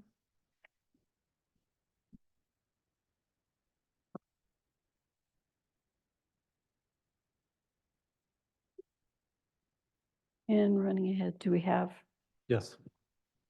we want to go ahead and we have our new judge, Timothy Lane. Oh, I'm sorry, the judge is I not don't here, believe but he's here. And Oh, okay. Dana Foley is here, so. Oh, okay. the last I spoke with Judge Lane, he said he's going to try to make the 11. It might be a little tight, but I told him we'd try to maneuver around and there'd be somebody after. me if Oh, we needed to okay, move up, great. so. Well, then we can go with CTSI with Dana Foley, since he's here.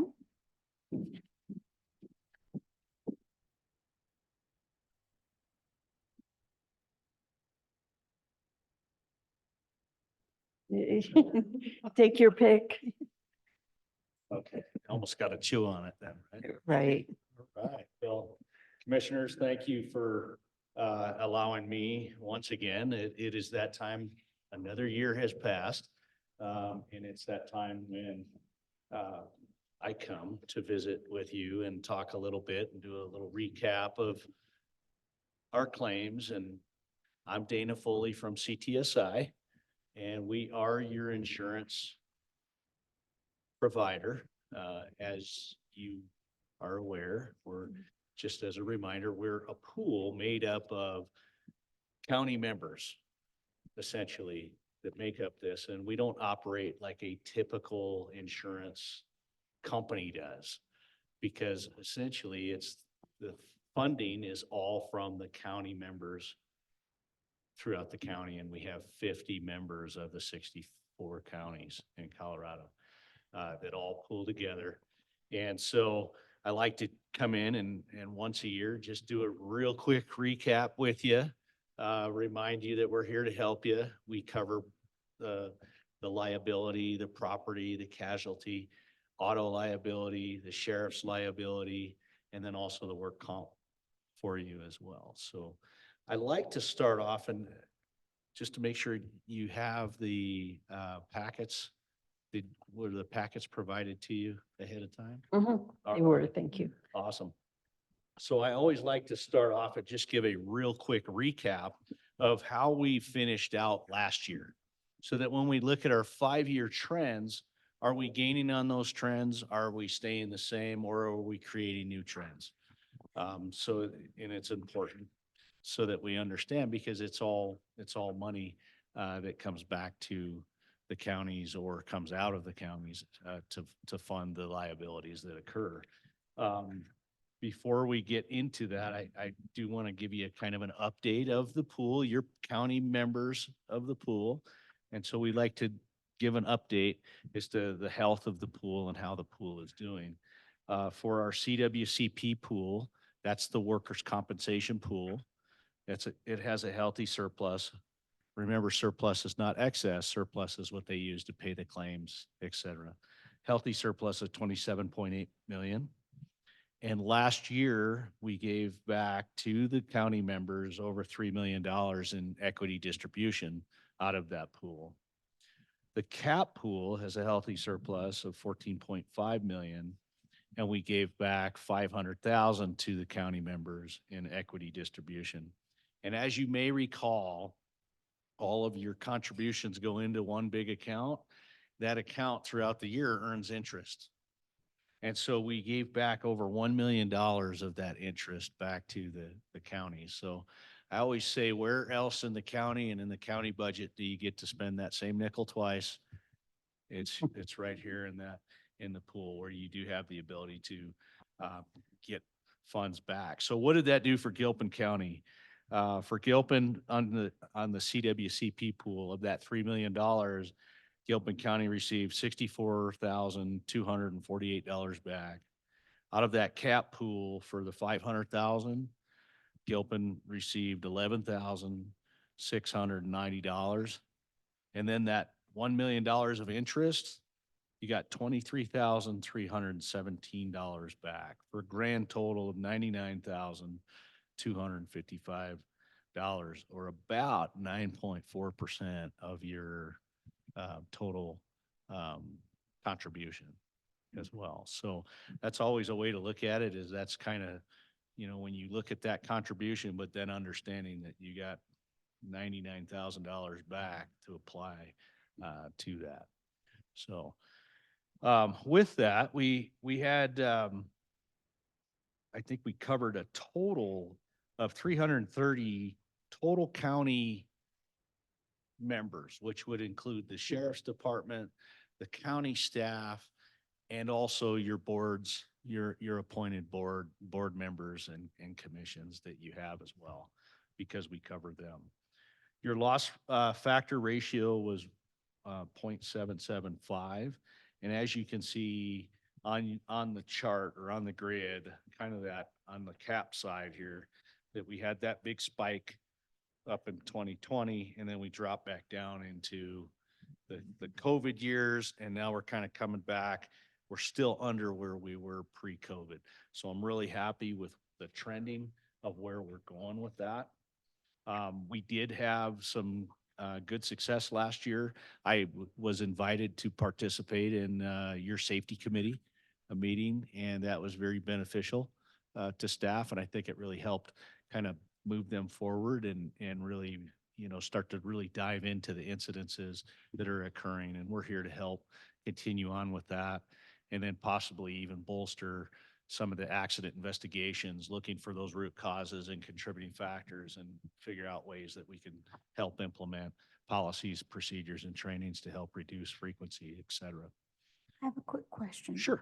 You're saying that there's 330 members, and so do some counties not cover all their departments? Or Some counties have additional, they would have like statutory volunteers that would be in this calculation as well. So some may have more, but typically it's understanding of how many total employees that are being covered by essentially the contribution dollars to the CWCP and that liability risk from that standpoint. so am I understanding that 330 members correctly is that it's different departments from various counties? No, that's 150 from counties. this. So we have 243 county staff, then we have 39 appointed board members, which comes up to 282 total employees. But then when we add the sheriff's employees, the 48 sheriff's employees into that, then you end up with 330 total Okay, for the county. right, thank you. Okay. Yeah, he's talking about the county specifically, not Yeah. other not all counties. the other counties. Yeah, not that's all the- just That's Gilpin. just what we do And for, Berkeley. for Gilpin. Okay, the 330 is for Gilpin, not Yeah. members throughout the Correct. state. Thank you. Thank you for clarifying. Oh, you're Okay. welcome. Thank you. So in your packet, if you can pull up the CW or CAPP, and it's just the annual. So when you look on the page 2 of that one, it's going to have from 1/1 of 23 to 12/31 of 23. So it's just what we finished out the year with in terms of the county and the county claims on the cap side. So that was 16 total claims for $188,260. Okay, and then you can kind of see from that, we're still having some auto liability claims and issues. I'm hoping we did do a defensive driving class last year in July with county staff. And as an added benefit with that, everyone got a certificate at the end that hopefully they went to their personal insurance carrier and they might have, gave them a little bit of a discount. It might have been the equivalent of a free pizza, but it's still a free pizza from that standpoint. So any questions on how we finished out last year? So our vehicle claims or claims related to vehicles our highest problem at this point? Yes, ma'am. Which you will see, it is still consistent with our 5-year trend. So again, hopefully what we put in place in July will help yield that. And then we'll also offer that as well. So as county staff changes out, or we start to add some temporary staff, maybe this summer, that we consider putting them through that driving class as well. And it's free. It doesn't cost anything for me to come up here. It just using the facilities that you have. And that's really the limiting factor, is how big the facility is from that standpoint. And so thanks for coming here, Dana. Yeah. Well, So I serve on the CWCP for Gilpin. And so we get presented with scenarios before we meet. They send us, they're confidential about the details, but they're really interesting about what they're paying out on claims. And there's still a high proportion in public works and law enforcement. But they saw a decline in the law enforcement this last year. And they think they attribute it to many of the trainings that are available. And they especially focused on one element was with the driving was to park. So you back in when you park because they are finding that's a real safety measure. And I think people aren't accustomed to doing that, in this area. But I laugh because when I go to the meetings, I always back in because it's kind of a mountain thing. But I was just impressed with all the trainings that there are. Some are online, some are in person. And then they were just reiterating that we can always invite your staff, the CTSI staff, to come and do the trainings for our employees. Absolutely, Yeah. absolutely. And, with the auto claims as well, as the auto claims can be a double whammy because it also can hit not only the cap pool, but it can also have effects on the CWCP pool as well, because that's your employees that are in there getting in the car accident as well. So that's really been one of our biggest drivers, and it is pool wide. So it's not just unique to Gilpin, but it's pool wide that our auto exposure is probably the biggest frequency driver, and short of the catastrophic, and you'll see on page, it'll be on the 5-year when I get to that, but you'll see a catastrophic incident that as a fatality shooting that occurred. That's kind of one of those one-off, low frequency, but very high potential in there. And we are working with the sheriffs across the pool members on some of the root causes and contributing factors that we feel led to that as well. But every county can have that incident as well. So as we get into that, I'll kind of discuss that a little bit too. So moving into the CWCP pool for last year, just to kind of work through that, we still are seeing the slips and falls, and that's going to be particularly for our mountain counties. That's something that we're seeing just all the time, is a slip and fall versus a lifting body mechanic up here because of the weather that we're dealing with. And again, just those reminders, proper footwear, making sure that when we are doing those incident investigations to, think about looking at that as, could that have been a contributing factor as well?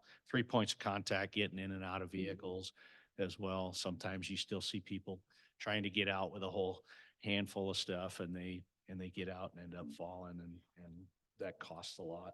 She had a total of 12 claims for only 24,000, which is really good. So we're making some really good progress as we look at that chart here. Again, we had that pre-COVID and then dropping down. And I mean, this is what I call flat line, right? I like to see that flat line and keeping it low. So again, that's a really good plus for you. As we flip over to the 5-year, keep in mind, this report was ran 12/31 of 23. So when we look at numbers, a lot of times you still may have claims that are open that may have reserves still there, but once a claim's closed, those reserves are credited back. So the numbers can change depending on the development of the claim as it comes in and out. So what a reserve is when a claim occurs, CTSI has to put up a reserve amount of what we think that claim's going to cost. And so until that claim is closed, that reserve set will always be on that number set. Does that make sense? Okay. So when we look at that, our first chart is a top 5 frequency for the department and the top 5 in severity for the departments. And you can see that Road and Bridge is our top 5 or within the top of the top 5 drivers. Typically what we see is law enforcement. So when we look at our law enforcement, we're really, you're a trendsetter because generally Road and Bridge, when I go to counties, Road and Bridge and law enforcement are 1 and 2 or 1 and 2. So they'll generally flip back and forth. But in this particular case, we're actually seeing that law enforcement is number 3. So that's a better than what I normally see from that standpoint. As we flip over, we put it the top 5 frequency and severity of the type of claims, and we can see we're still having that vehicle exposure, especially, we still had that 6 backing within the 5-year trend, but I think we've made the big strides about backing into our parking spots. So I think we could reduce that quite a bit, but we still do have several big claims that have occurred recently with some of the road and bridge equipment that occurs. And with that, there's a recommendation, and again, it's merely a recommendation. We don't say you have to do anything, but it is a recommendation that we consider in our higher exposure vehicles to possibly consider putting in some dash cams. They don't have to be the super whoopee dash cams, but a lot of times those dash cams can really tell the story that you can't see. Even in our patrol cars, even though the deputies have or body cams, when they're sitting in the car, all you see is the steering wheel or the radio. You don't really see what they're having to deal with, whereas a dash cam can make a difference from that standpoint as you think about budgeting, if you can. It's a best. Didn't they start putting that in some of, I remember having that discussion with Director Combs. We looked at that, but I believe the costs were greater than we expected, so it wasn't something we instituted for this year, but it is something that we bring up and look for a good arrangement, practical arrangement for the county to do. Yeah. And again, it's just something to keep in there if you find the ability to do that, that we definitely like that. But again, it's something that when we're asked about, from our reinsurance carriers, preventative measures and things like that, those can go. Usually if they're asking questions, that may mean that there's pricing that could do that. So we're asking all of our members that if they can to potentially consider it. But again, CTSI isn't going to tell anyone what they need to do from that standpoint, So the use of the dash cams, do you have a percentage where that helps reduce claims or accidents? It really can. In my experience with them, it has been vital information of really understanding what really happened. Oh, okay. And a lot of times you can find a little bit more, it's a double-edged sword because it can also show that there was fault on one side or the other. Right. But most of the time when you see a lot of that, it's the conduct of the other cars around our bigger vehicles and our higher exposure vehicles as that comes into play. So you indicated that a larger percentage of the accidents are with road and bridge. So a dash cam for them but on a large vehicle would be front and back, or what would be the benefit of that? A lot of times the dash cams that I've seen used in the bigger trucks is they'll have the dash cams facing forward. And a lot of times they'll have those mirrors up front, and you can still capture some of the stuff with the from mirrors. the mirrors and see what may be going on the side of the vehicles as well, but really kind of understanding from that standpoint. It doesn't necessarily have to be the expensive third-party ran dash cams for our own bridge folks. It can be the simple ones. And a lot of times you'll change behavior as well when people know that what they're doing is being recorded too. So. Okay. I know. I was just going to add in our, sorry, Go ahead. in our meeting, there were examples of counties that had the cams, and then they are finding that claims of fault against the road and bridge have reduced because it's captured. So people say, you ran into me. Well, you can see on the Yeah. recording, that isn't what happened. I can personally say in a prior experience that I do know of claim staffs from a insurance carrier that used the dash cam, particularly it was in a dust storm. And the driver stopped in the middle of the road instead of pulling over and ended up getting rear-ended, but that dash cam footage of them stopped. And then that actually helped the claim staff go to bat for that insured that ran into. So it helps verify liability then Yeah. with that. Yeah. Okay, that's good to know. Okay, and then as we look for our 5-year average, we had a total of 57 claims on the cap side for 537,885.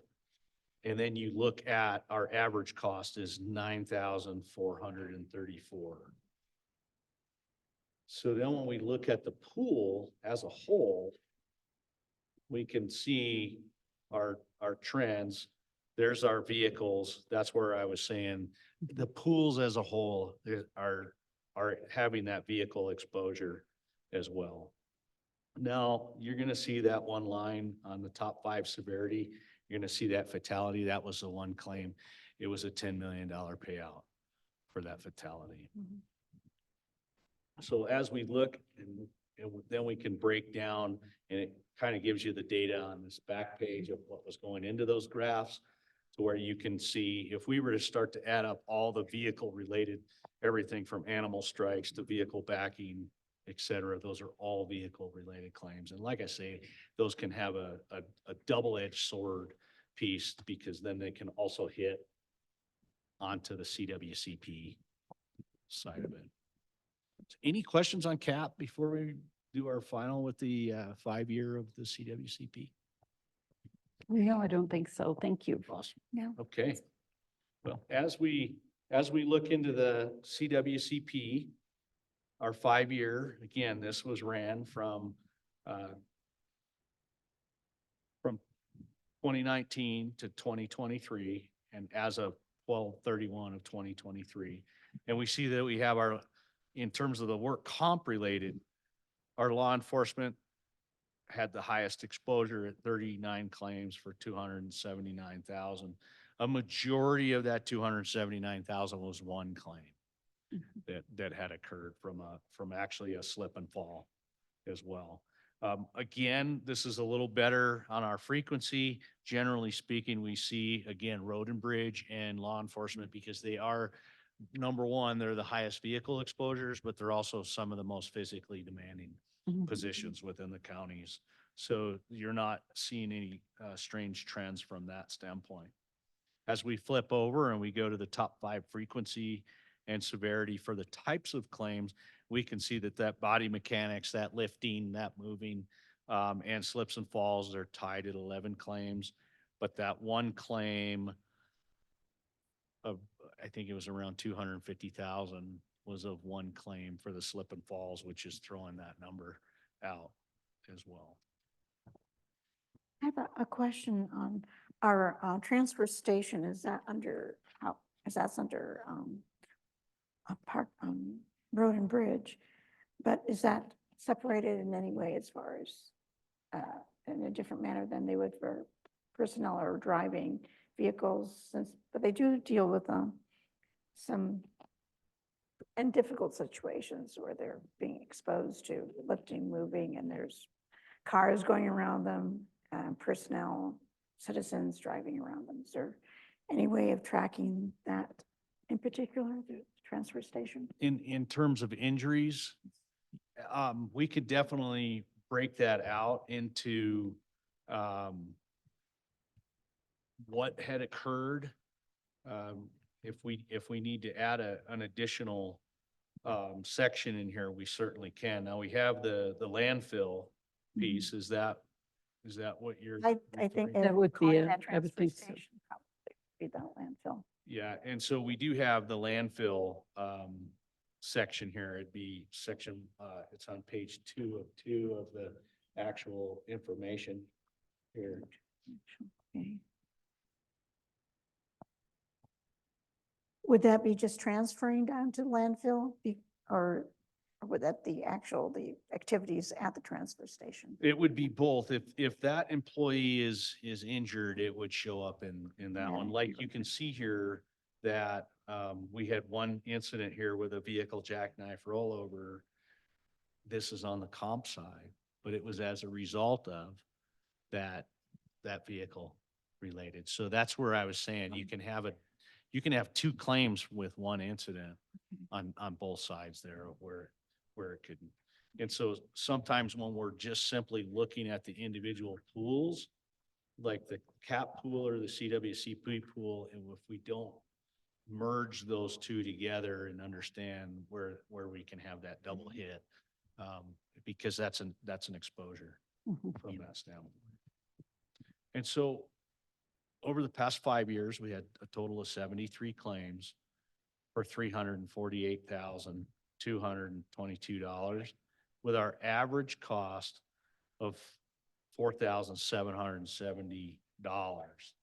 And when we look and compare, the pool's average cost is $7,307, which means that your claims management is really doing well. And kudos to your staff that is taking care of the claims and taking care of, and your supervisors that are helping keep people working and getting people back to work as soon as possible to keep that down so that you're better than the pool trend from that standpoint. So any other questions on that? No, I don't think so. Do you have anything else? So this is that time when I get to ask the question of what else can CTSI do for you, and what are some things that you would like for us to help work on? I did have a question, and I brought this with the county manager Rears. Also, if you have any information about ensuring a commercial kitchen, if there's any of the counties that you deal with have that feature in their under their properties. And also a commissary kitchen, and the distinction between the two. The county's looking at building a facility that has a commercial kitchen. And is that for community use, like maybe like out at the fairgrounds or? That and rental for business incubator support, emergency support, community use. It's Food pantry. intended for both. It's intended for staff to access and the public to access by rental. I can definitely take that back and have Rhonda and Meredith reach back out to Ray and kind of work through that for you. Anything else? Any other things that you're contemplating or looking to new projects this year, or things you want to accomplish?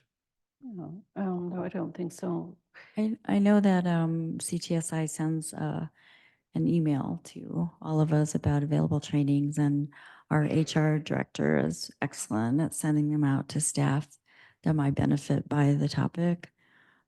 So I would just encourage continuing to do that. And then they mentioned some are recorded and some aren't. So recording as many as possible, because many times the staff can't attend in the moment, but they could certainly train either individually or as a work group if it was recorded. Okay, we can do that. And then Siri Vencel, who is our senior HR specialist on staff at CTSI for the loss control group. Her and I also, we built a civility and civil discourse presentation that we did. We did a little lunch and learn with that, but we could also do that in person, because it does break out, like when you're dealing with the public aspect and that public interface, not only for the boards and commission members, but also for staff, and giving them some tools and resources as as that occurred. And one of the things that came out of that was obviously when we had property tax assessments and things like that, there were several counties that didn't have a very pleasant experience and really needed some tools. So we came in and helped build that for them. So understanding. I did view that and I found it very interesting. And there were a lot of, when I went back and watched it a second time, take some notes with some suggestions in terms of, our ability to go ahead and post certain signage and work with the public and those things. It was very helpful and informational. So I do appreciate that. And I think it would be great probably for an in-person or maybe just more staff to view something like that as well. Okay. I know last year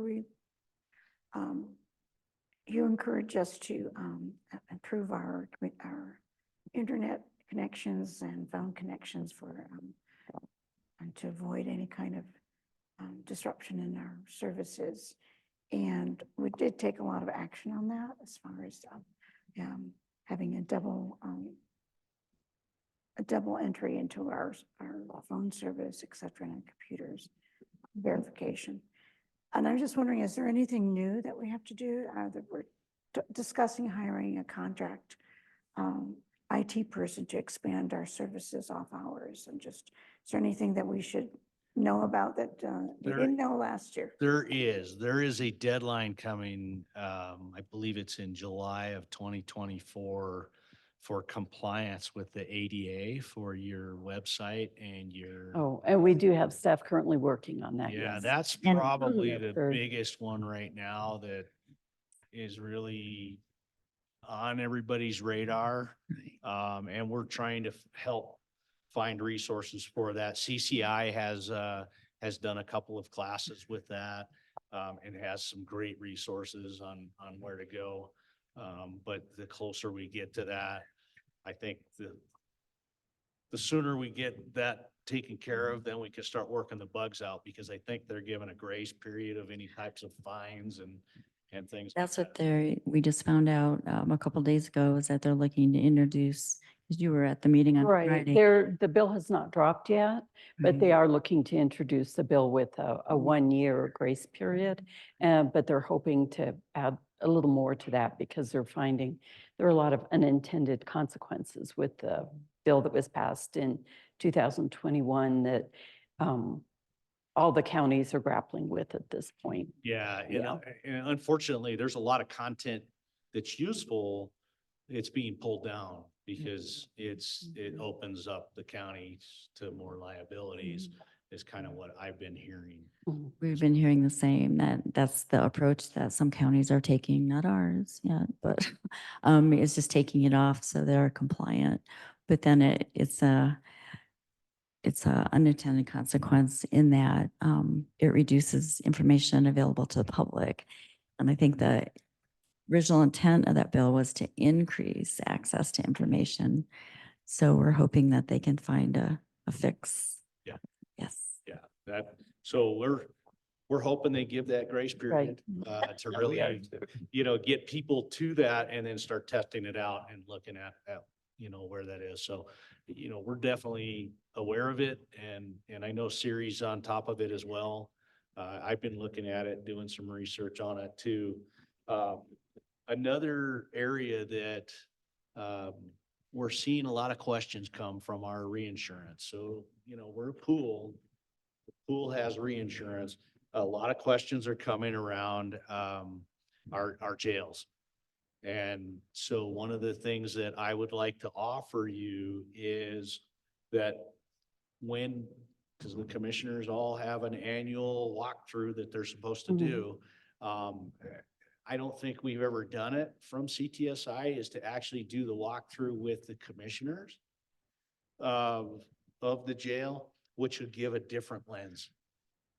Typically, we'll go through the jail. Obviously, we have to coordinate with the sheriff, but having that other perspective might be beneficial to you as well, because you're the ones that have the financial aspect of it. And I'd be willing to do that walkthrough with you when you go. I think we have a date of April 30th.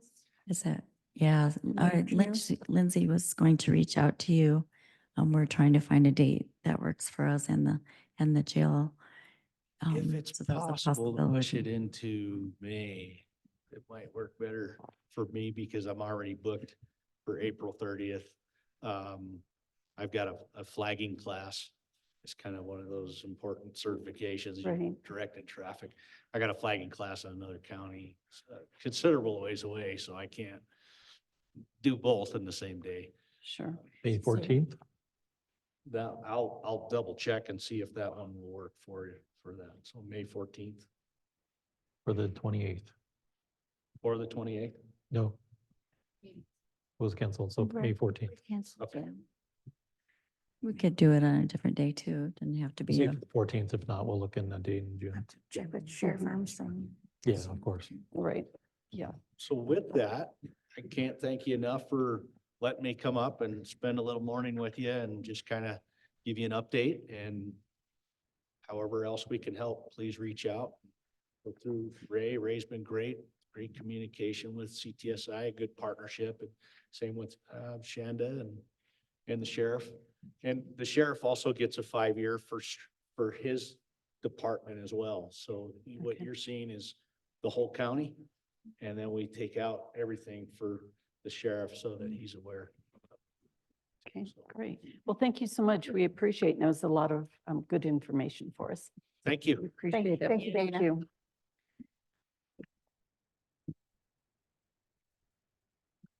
And I was just going to share, I got an email from the court clerk that Judge Lane was wrapping up and would be heading this way. So he's probably going to be at least 10, 15 minutes. I don't know if we want to move ahead or. Okay, thing that we have with attorney's report, or maybe we could take a short break. 10-minute break. You want to go ahead? Okay.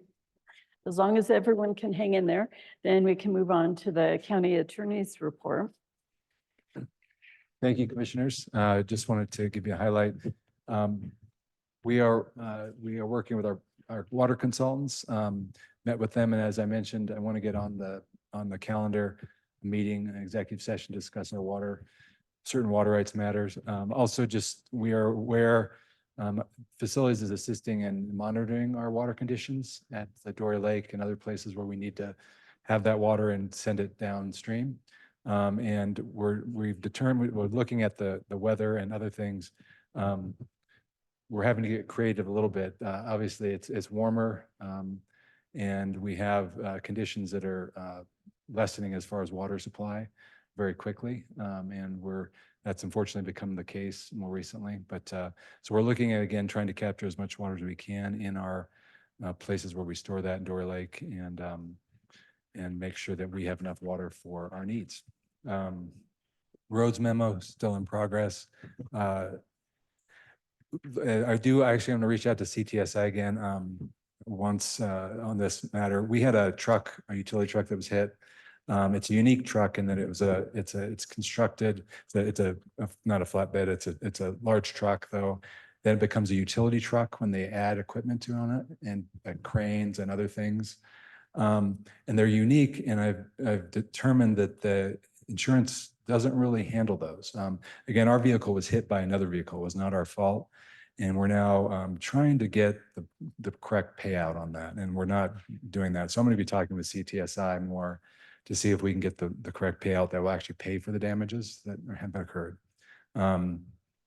We do have some road litigation right now over some folks that believe a county road is theirs. So that litigation is in progress. We do have another attorney that is handling that, private practice.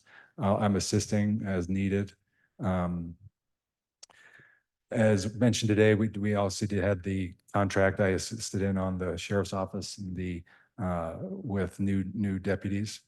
I'm helping assist in the ADA website compliance. It is a heavy lift, and I'm glad that there is potential legislation. I know that I'm working with admin.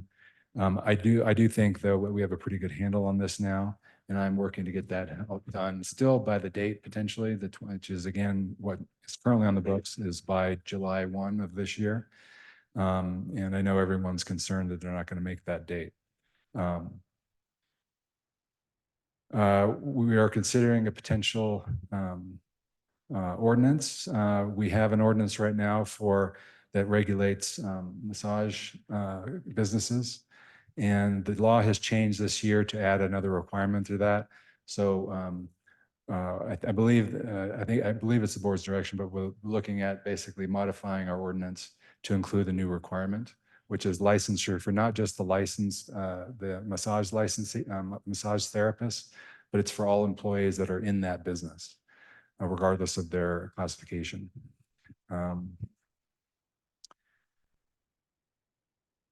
And I did assist admin in there. So we have, again, processing payments is a big thing the county has to do for the public, or that we do provide. I know that, I understand that I recommended the State Internet Portal Authority for that. They do have protection, FDIC, as well as the state protection from the states. There's more things, and they insure the site. And so we do have protection there. There were other options. There were private options from companies companies, but that's the one I recommended, and I believe that's the one that admin is going with. Working with clerk and recorder's office, as we heard today, there is some concern about election items and election rules. I am working on that with admin. And again, hopefully we can explain to the public and I'm happy to explain to the public at some point how the elections work and why we need to do what we're doing and why we can do what we're doing with regard to our county property and elections. We are still working on, we've worked on the IGA with Netherlands. It's in Netherlands court. We're waiting on the legislation that requires now, if we're going to do that kind of thing, emergency evacuation center, that we need to accommodate animals that might be evacuated. So we're looking at monitoring that legislation. Reviewed the audit contract for Hinkle and Finance with Joe's department, Joe Allaire. And so that's done. United Power initial drafting is being done. Martin Marietta negotiations, that's what we discussed, which was the shooting range. And that's looking very promising, and looks like that's going to be able to get done.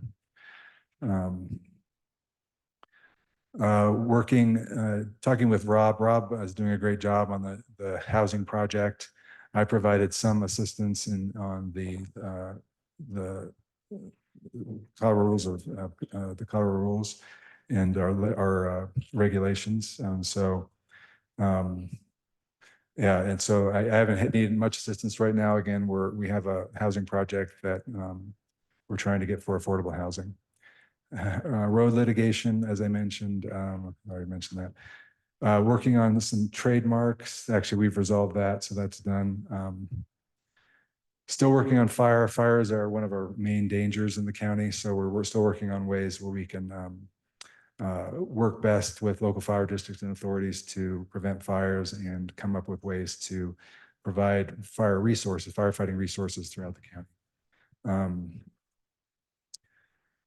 We have worked with Jennifer in her department regarding the noxious weed ordinance. So that's going to be on the agenda here soon. So that's all I have. Thank you, commissioners. I do have a question on 12C. United Power initial drafting. Is that just for, what is that? Yes. About? United Power, so we're working on that with our communications, essentially.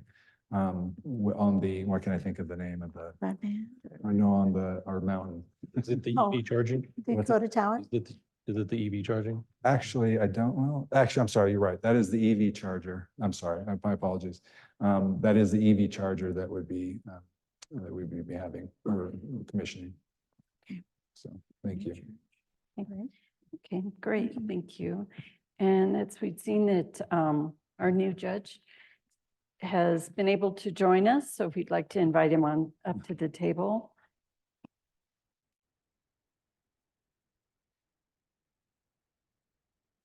Thank you all very much. My name is Gilpin. I was appointed by Governor Polis, I believe about December 3rd of this last year. It started on January 3rd as new county court judge for Gilpin County. So I'm glad to have this opportunity to meet all of you, to introduce myself. I've met a few of you before, Lindsay, Commissioner Hollingsworth before, but I wanted to make sure I had a chance and opportunity to see you all, and I thank you for this invitation. Okay. Anything you want to Oh, well, talk about or yeah. discuss? First of all, I well, know, thank but you. I'm at your pleasure right now. We got done with our morning court. I don't have anything till 1:30. Oh, good. Okay, so that's, we wanted to rush, so we didn't impede your time in any way. And thank you for coming. Welcome. And any questions or? I would just say thank you for being here. We really respect our judges, and I know that I've heard good things about you. I'm the county attorney, so, and I know that anyway, look forward to working with you. I can't say that you'll be on my side depending, but your justice is equal, so I won't have any sway necessarily, but I appreciate you being here. So thank you. Would you like to spend a little time telling us about yourself and how you made your way to Gilpin? Sure, absolutely. So I am a Colorado native, spent my entire life in Golden. So I grew up there, left the area, went out of state for college, went out to Michigan for law school, but returned back as soon as possible. And I spent a lot of my legal career working at the district attorney's office in Jefferson and Gilpin County, so the first judicial district. I was actually assigned up in Gilpin County about 20 years ago, and I spent most of 2002, 2003 up here. And so one of those things I kind of said to the governor's office is back then I always kind of had this feeling that I would be back here. I loved it. I enjoyed it. It was a different attitude, personality, not just the courtroom, just generally the community. And it was something that I really loved. And I kind of got pulled out of doing that assignment against my wishes. I got dragged out and back in because they wanted me to handle some serious cases that they had down there. So from about 2000 to 2016, I was with the first judicial district attorney's office. Following that, I took a job at the Colorado District Attorney's Council doing policy work, mainly. Lots of training, training for law enforcement, lots of training for prosecutors, lots of training for community members, and making sure laws were done accurately. But the other half of my time was spent down at the Capitol doing policy work, doing lobbying, whatever I could be as a subject matter expert for them. So I spent a lot of times in rooms just like this, answering questions instead of saying commissioner, saying representative or senator, but a lot of time doing that just to make sure that if at all possible, that the laws they wrote would be, especially the criminal laws, would be effective and correctly written. They can get hyper technical and been involved in some major projects.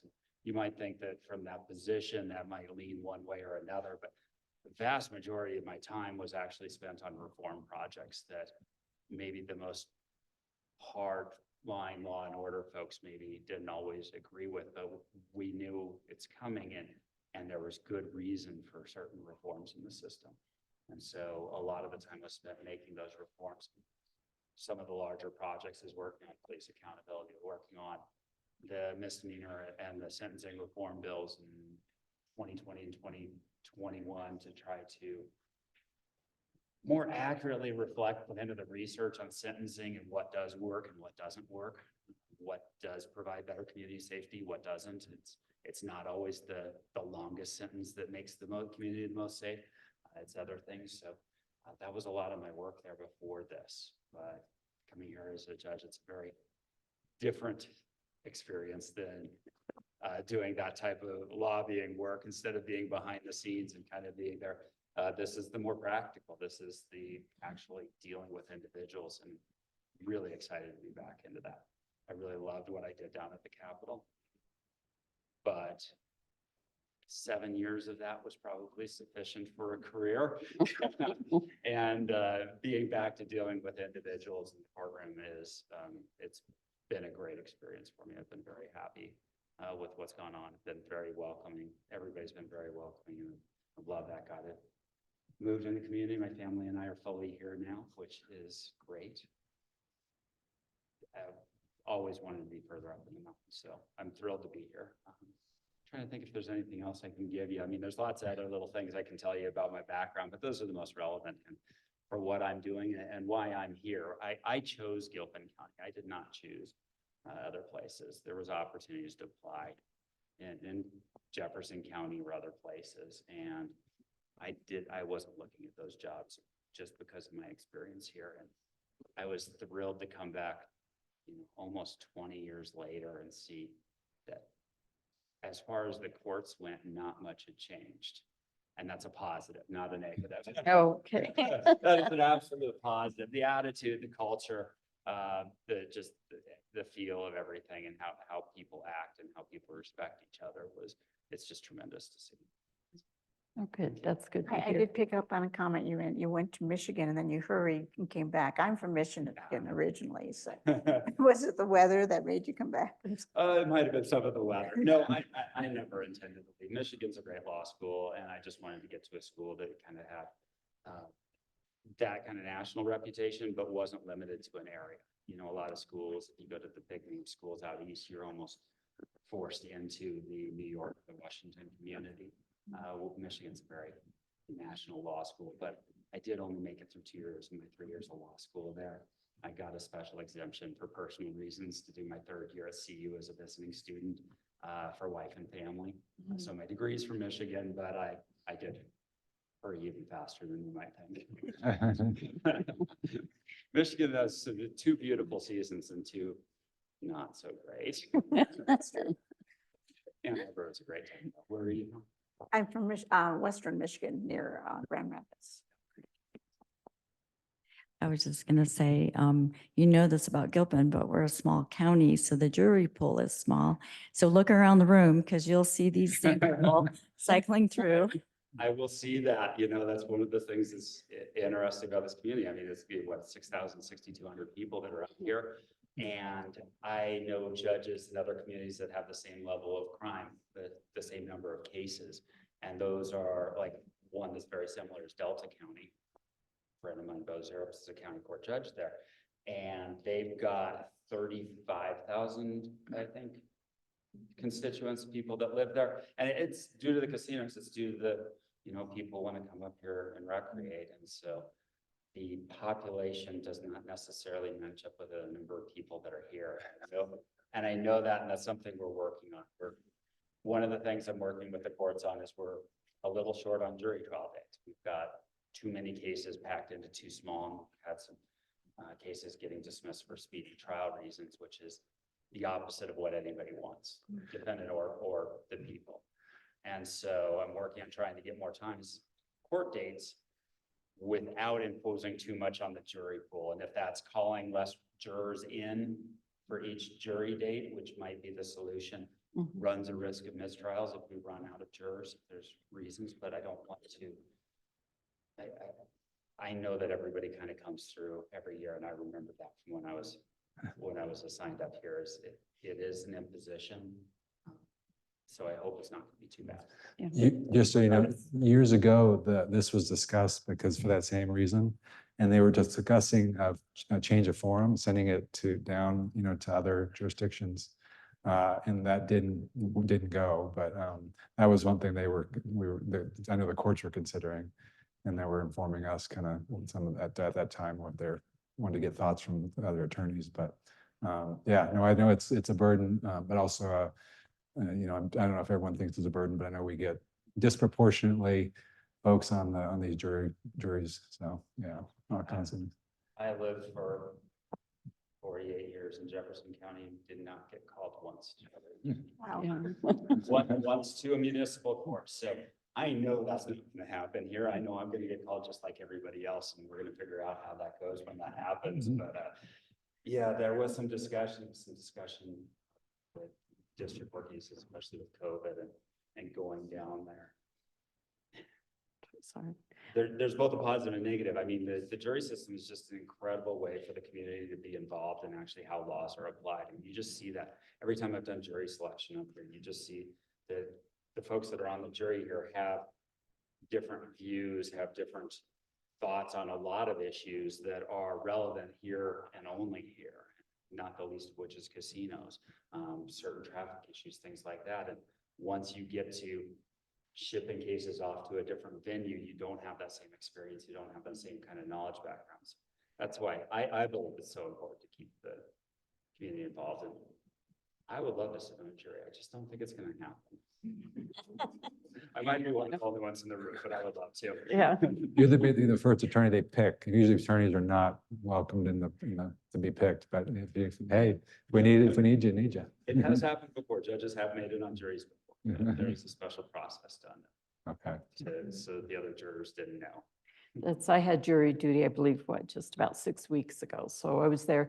And I think you were sitting in on the court as well to see one of your first.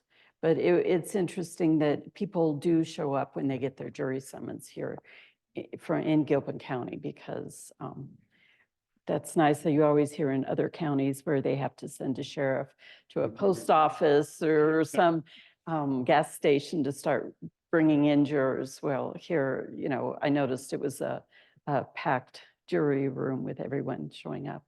That's great. I Nice. remember Judge Rogers doing that in the past year, sending deputy off to the post office or to the road and bridge department, and then you don't really get a jury of your peers.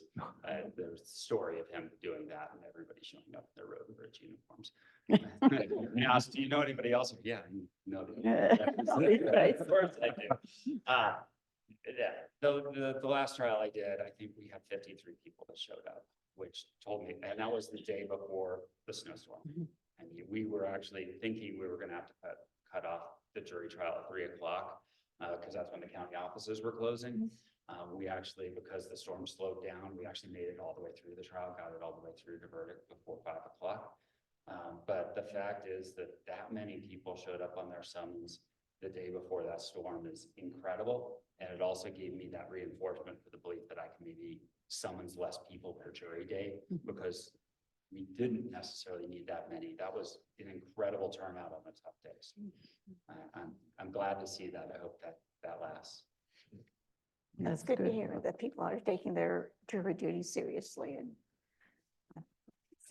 I tend to get excused, probably like any of the commissioners. Yes. Because we'll go and then they'll say, how familiar are you with the sheriff up here? It's like, well, we do work with them. And then, so they'll ask questions like that, or what are your views on gaming? Because Sheriff Armstrong is in the back of the room, but he reports into us and he lets us know that most of the cases and arrests are related to gaming, and very few are actual residents. So it's kind of an interesting twist up here, as you mentioned. Yes, you lose more jurors to what's called a cause for cause, as opposed to like a peremptory challenge, which is for whatever reason, you lose a few more up here. One, because they might have the strong opinions. Two, they might work with people that are involved in the case. But then you also get the group that all knows each other. Last jury trial we had one of the Blackhawk city councilmen, and I think he knew 10 people in the room. And that's not necessarily a reason to get kicked off a jury, but it does require extra questions of, are you guys going to vote together as a block, or Right. how to make your own decisions? That's great. Okay, great. Well, thank you so much. We do appreciate you taking the time and coming here and introducing yourself and all. Absolutely. Thank you. Let me know if there's anything else we can do. I want to be as fully integrated in the community as I can. And Lindsay knows I'm working with we did the official name Gilpin Mountain Kids Early Learning That's Center. great. So you have decided on a name. On that board of directors. So I just want to be available for what I can within my judicial ethics. Great. Well, thank you. We Thank you, appreciate it. commissioners. Thank you very much. and welcome to Gilpin County. I appreciate it. Thank you. Okay, so let's move on to the county manager's report. Thank you, Commissioner. So you have my written report in front of you. I'll hit some of the highlights here, and there's some additions beyond that. So we have the Next regular meeting is April 30th, as the commissioner is aware. Legislative meeting occurred yesterday. Apologize for not being able to attend. So the last one is on the 22nd, 4 o'clock virtual. On April 15th, we have a work session, and that's going to be at the Timberline Observatory.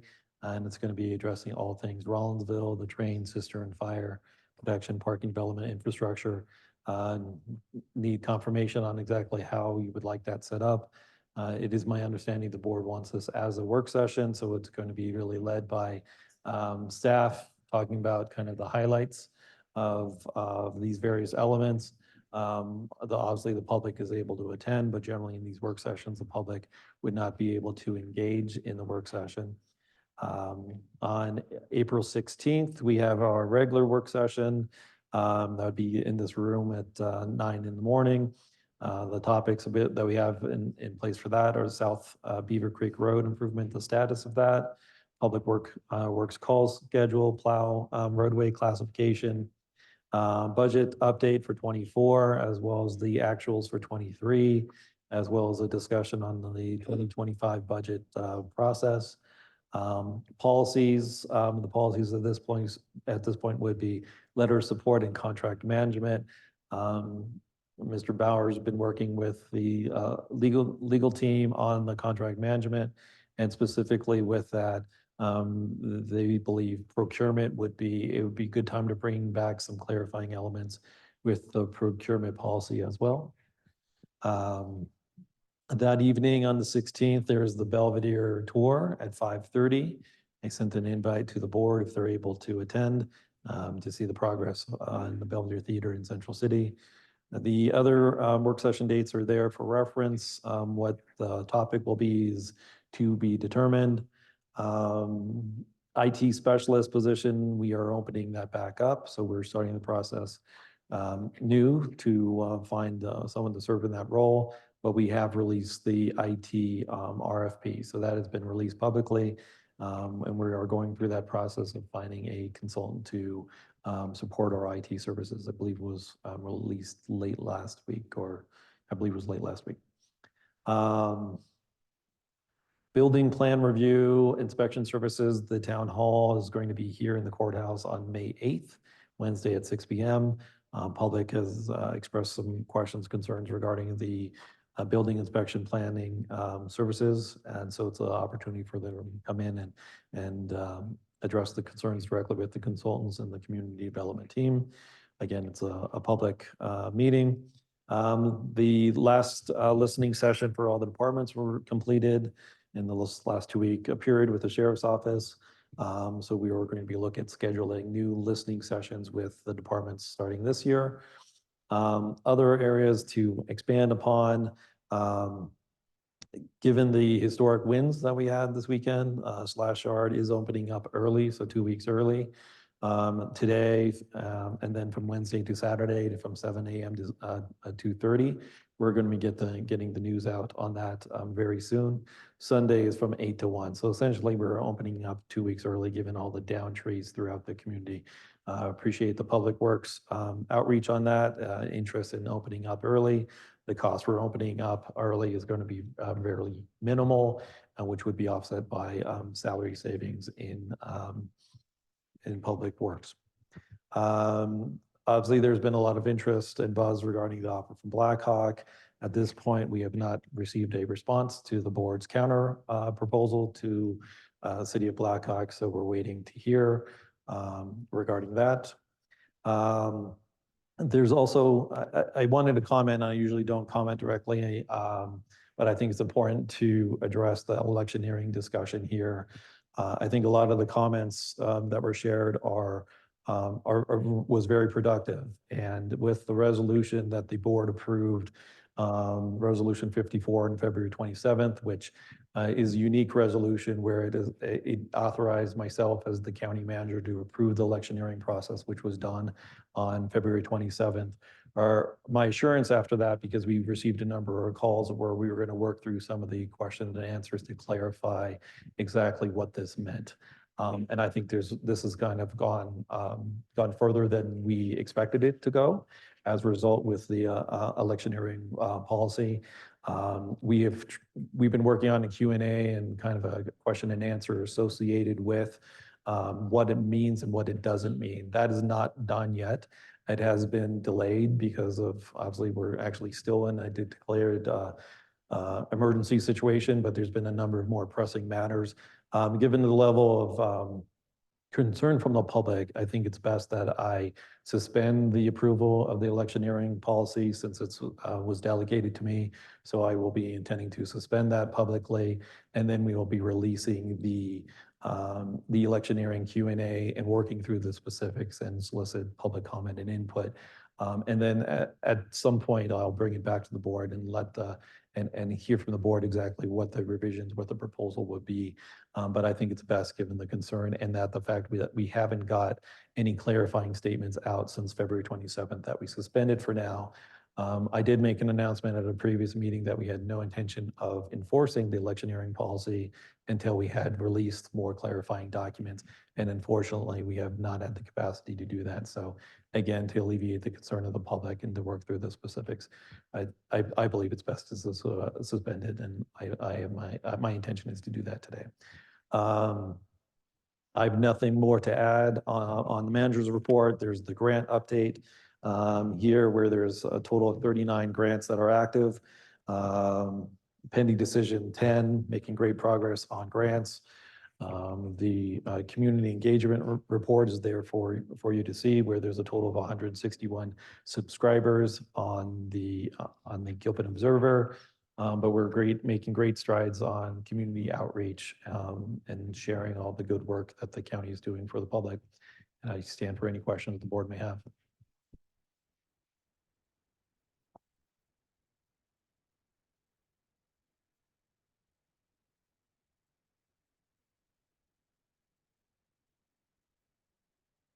Okay. Did you have, now were you asking, did you need further clarification for the April 15th? If that was to be a work session or So it's the April 15th, right? 15th, I mean. At this point, the board gave direction that it is a work session. Okay. There continues to be interest in having the folks interested in Rollinsville engaged with the process. And a typical work session, as the board's aware, doesn't allow the public to engage in a work session. There could be some modifications. Generally, that's something that the chair is able to modify at the time. So I just wanted confirmation as we're releasing the agenda publicly that it is a work session on the evening of the 15th at the observatory. It's going to be led by county staff talking about the various programs, efforts. We have invited and have confirmation of the chief with Timberline will also be there for the fire element of it. So just wanting confirmation as to does the board want the public to be able to participate in the work session scheduled for the 15th? I had asked County Manager Rears about this because I saw the draft flyer. And I thought, and he is telling me I mistakenly remembered, I thought we were going to coin it a community conversation as one of those so that people would have the ability to speak. And that would be responding to community requests to have more dialogue with us, but particularly since that's potential planning processes that involve residents and business owners. I thought we were going to allow some dialogue there. Yeah, no, I had just went on, and from what I understood and went back to my notes is that it was the work session that was being split into two sections, and having the evening, working to get an evening session for the Rollinsville topics, so we could have people attend those and gain information. So that's what I thought, and I still believe it'd be best that could continue to be kind of a work session part 1 and then part 2 on April 16th. In thinking about it myself, to staff and all, usually once a work session or meeting is over, usually or stay around for a bit. So I think that would give any citizens who are interested and who are attending to chat with commissioners and people who are there. I don't think we're at the point full-blown comment and all, because work sessions are informational, where we're gaining ourselves information and data regarding these topics. Okay, I know I had asked last year and beginning of this year also to have South Beaver Creek Road improvement as a town hall community. And it looks like it's on April 16th, which is a work session. Is that correct? Or we're making that decision between the 15th and the 16th? So correct. So at this point, the 15th, April 15th at 6 PM, it's just on the Rollinsville at the observatory. And it's at 6 PM. The April 16th, the regular work session date is here in this building at 9 o'clock, and it's on the South Beaver Creek Road improvements. We don't have anything, we're still at the very starting stage of the South Beaver Creek. We can't talk about any sort of plans or efforts. This is really going to be informational for the board. So we don't have a lot to share with the public if we had a town hall meeting about the South Beaver Creek Road improvements at this point. So I believe the intention is that once we have something more to share with you, some plans or timeframes, then we would be scheduling a town hall and soliciting public to come out to hear what's actually happening with South Beaver Creek Road. Yeah, and that's my understanding as well, that later on in the summer, once we have more information and set plans with Public Works, then we would be having a community meeting. South Yes, Beaver Creek. later, right, not at this point, because I think with both things, both Rollinsville as well as South Beaver Creek Road, we're just at the point of, as ourselves as a board, getting information and building on that. Well, going back to April 15th, whether it's going to be a work session or a town hall, I don't know how far we are in any of the topics that are listed here to give any substantial information to anyone at this point in time. So I just, kind of the same argument I see with South Beaver Creek. So I think it's So more keep of it a as work session, yes. All right, I'll honor the decision of the board on that and let residents that inquire know that. And there's always opportunity later on to go ahead, once we have more information and all, to go ahead and have public meetings. And are there any other questions or comments? Okay, then we can go ahead and go on to, again, public or press comment. Again, limited to 3 minutes each. Do we have any other? Kathleen Balfour.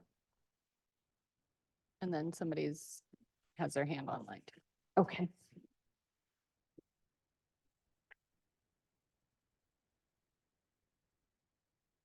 Hello again. Hello. Kathleen Balfour, 392 Tchaikovsky Road. I wanted to start with a couple positive notes.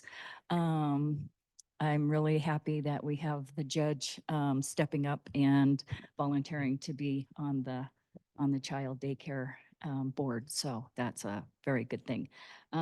Also, thank you for the 3-day fair we're going to have this year in July. We're still waiting for confirmation from, I guess, the city of Blackhawk and the city of Central City, whether we can have our parade on Friday morning. But 3-day fair is a great thing. And opening the Slash 2 weeks early. Thank you. Appreciate that one too. That's a great one. I wanted to go back to the CTSI report. There was a couple things I saw in there. I saw some constitutional violations. There was 8 of them over the last year. Payouts were over $180,000. And I was just kind of thinking, if this electioneering thing goes on, you might have to look at upping that. Might be a few more than 8 constitutional violations going forward at that point. So hopefully we are looking into getting rid of that. I did want to mention that there was a public comment advising not to enter into an IGA with the city of Blackhawk. From what I know, Blackhawk is in Gilpin County, correct? Yes. Then I just heard about an IGA where they want to get in an IGA with Nederland, which Nederland is in Boulder County. So I was wondering, where can I find that IGA, Mr. Rears? If you could find that for me, I would love to read that possible IGA and the legislation that might pass before proceeding with that IGA. And then the last thing was the constitutional violations with the CTSI, but conflict of interest. I know you were talking about the IT companies. And I had talked to Brad Benning, our attorney, and Ray Rears several months ago about a conflict of interest with Miss Jessica Kays, who does the IT for our county. She is running for county commissioner. We also have two current county commissioners, Marie Mornis and Sandy Hollinsworth, that are also running for county commissioner. And anybody having that kind of information in that IT,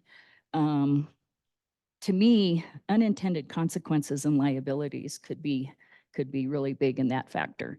So I'm hoping that all your disclosures are in place and those conflicts of interest, and we get a new IT company looking forward that doesn't involve any kinds of conflict of interest for this board would be great. So appreciate your time. Thank you.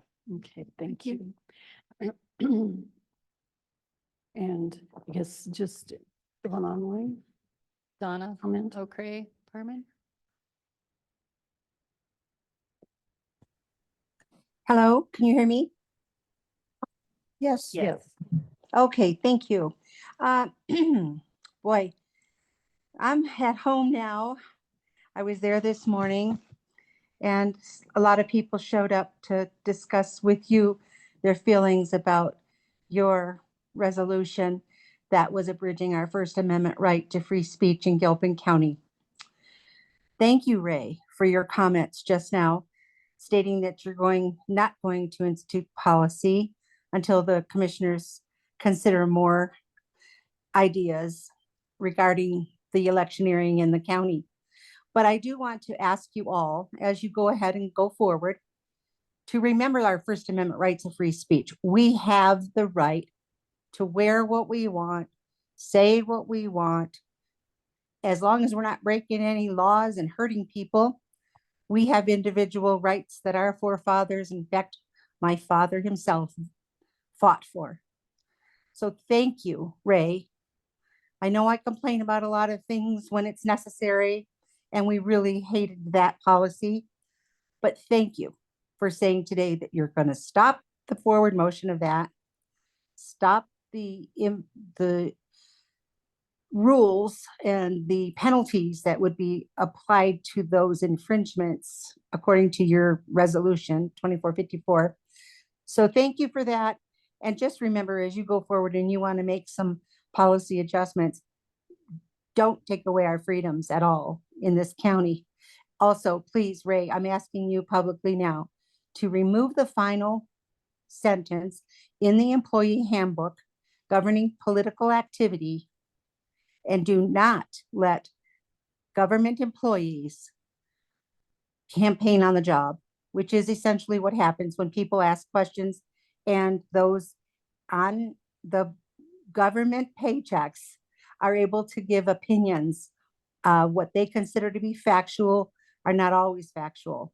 So please remove that bottom line and do what other people do in other government agencies and in business, and don't make it a policy that people are not allowed to be political on the job. In their private life, everything goes. So thank you very much. And commissioners, I hope that you will all take a lesson from who spoke today, especially these veterans, and remember our First Amendment and our Second Amendment and all the other amendments. 30 seconds. And that's all I have to say. Thank you very much. Bye-bye. Okay, thank you. Thank you. And do we have anyone else? No? Okay, and then we'll go ahead and move to a Board of County Commissioners, reports or comments. Madam Chair, I have passed out a letter to the commissioners and County Manager Rears and Attorney Benning, and I'd like to read that. April 8th, 2024, to Chair Peruman and Commissioner Hollinsworth.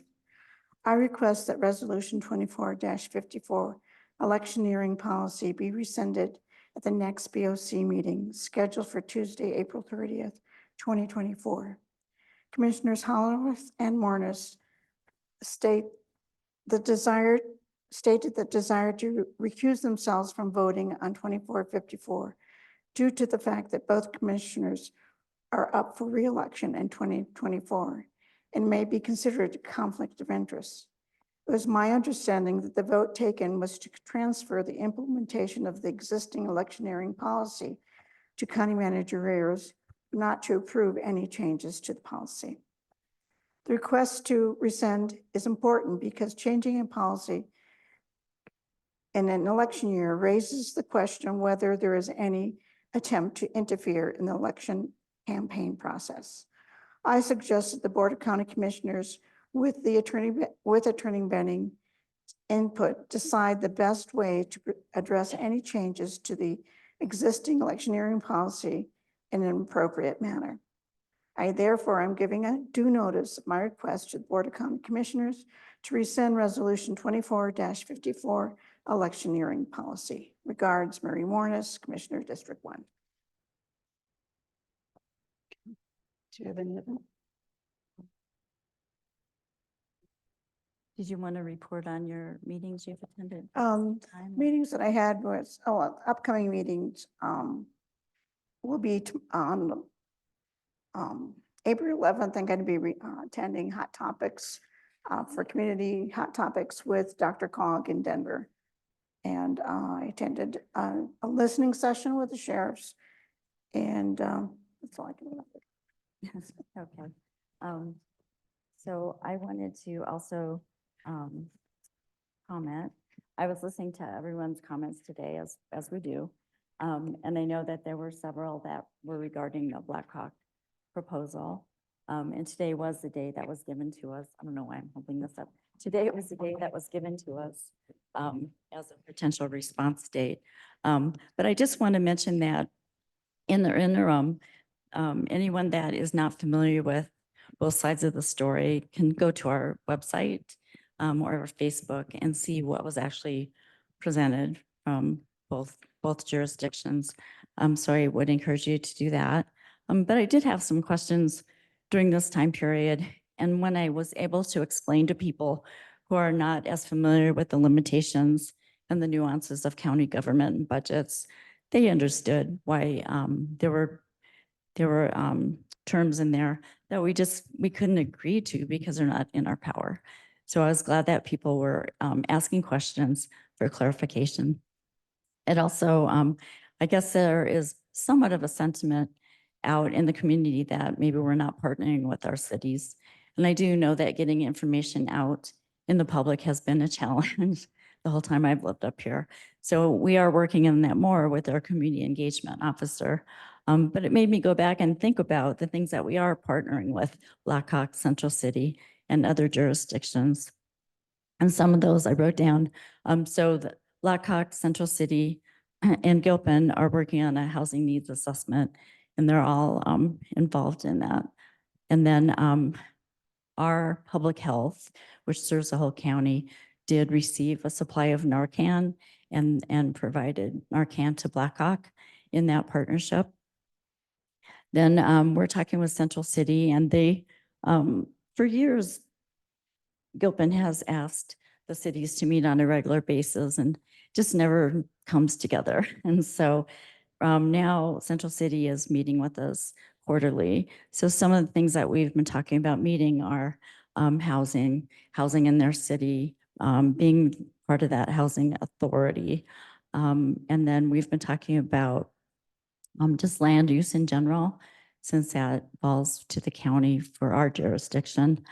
And then also Blackhawk has a member of their police who's on our GROC committee, which I serve on. So, you know, their voice is heard in that committee as well. I know that we're looking at many things across the whole peak to peak, and those were started back again, which I've mentioned before. The state had a push to do regional resiliency roadmap committees and coalitions. And so we were part of the coalition that spans from Grand, Allens Park, Estes Park, Netherland, all the way to Clear Creek. And that really has led to many jurisdictional partnerships including broadband and another look at housing, but also transportation, because we hear from residents that they wish we had some public transportation. And so those are some things that I found. Oh, we are working on a sheltering IGA, but that was suspended because there's a bill in process that might fine tune some of the things that would be in that IGA. So that would be for emergency sheltering people with their animal, because we don't offer that in the county unless we have the animals come to the fairgrounds and the people are found a space in the casinos generally. So I just wanted to say that because I think that if people are thinking that we're not working with the cities and we're not cooperating with the cities, that we are, just to share that information. But mostly I want to thank the public and everyone that attends here or sends us things by email or letters or writing or talk to us in the community. I really want to thank the public for always taking time to talk to us and tell us what's on their mind, because that's an important part of our jobs. Yeah. So as far as things I've attended, let's see, I did go to a couple Central City Council meetings because I was interested in what they were talking about with their downtown development authority. And then also some housing projects are talking about maybe finding some land for some projects that would increase housing, especially for people of lower income. I went to the Jefferson Center Mental Health Board. We're still in the process of the merger, which is moving forward. And that's a merger with Well Power, which is a Denver-based mental health center. But that's being driven a lot by budget. The funding for community mental health centers has been reducing. So there's strength in numbers, and both entities offer different things. Everything from youth counseling, adult counseling, helping people transition into better situations in their lives. And then we've all been on the CCI-CCAT with legislation, and the session ends on May 8th, and that'll be a happy dance day. That's done. I've been contacted about the Mountain Rail, so it's likely we'll have a meeting in May about that after the session. I was asked to present on a panel, so I did that for the Colorado Natural Heritage. And you may know from past meetings that they were given a $7 million grant from the GOCO to do statewide mapping of biodiversity, and Gilpin's part of that. And we pitched in a little bit of match. And as I mentioned earlier, I was at the CTSI board, and that meeting was really on the casualty claims and the annual audit. So a lot of number crunching. So the last thing I'll mention is we were given the opportunity to attend an election security training. It's a workshop, and so I did attend that on Friday. Most of our election staff and our clerk and recorder staff attended on Thursday. So I found that really beneficial because it was focused on our security contingency plan. And so listening to other jurisdictions and counties pointed out things that we can tighten up on. So that's it. Thank you. Okay. Yes, I'd just like to brief comment.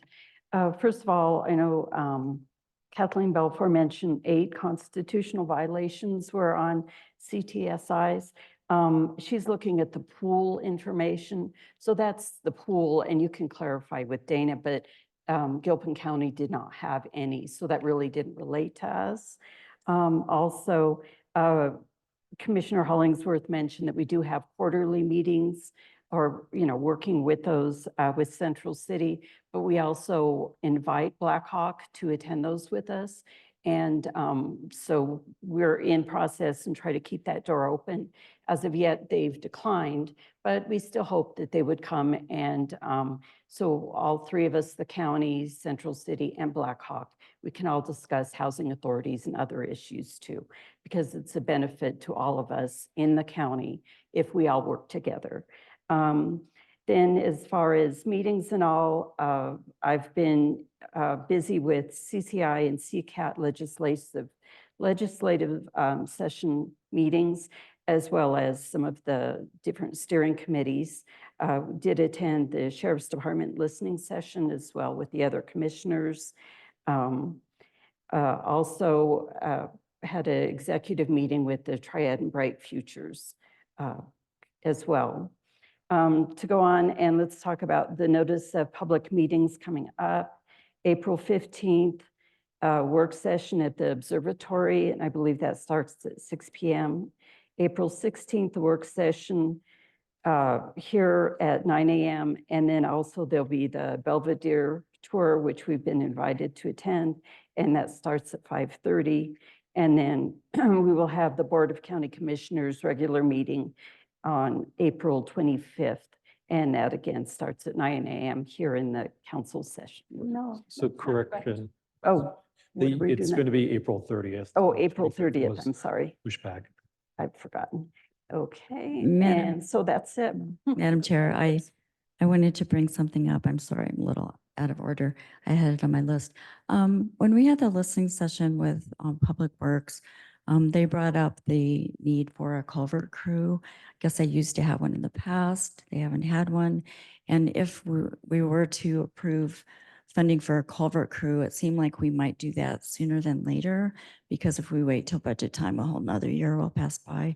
So I just wanted to ask if that could be added either to a work session, or if we want to give direction to County Manager Rears to explore what that would entail and the expense of that. Or if you don't want to revisit it at all.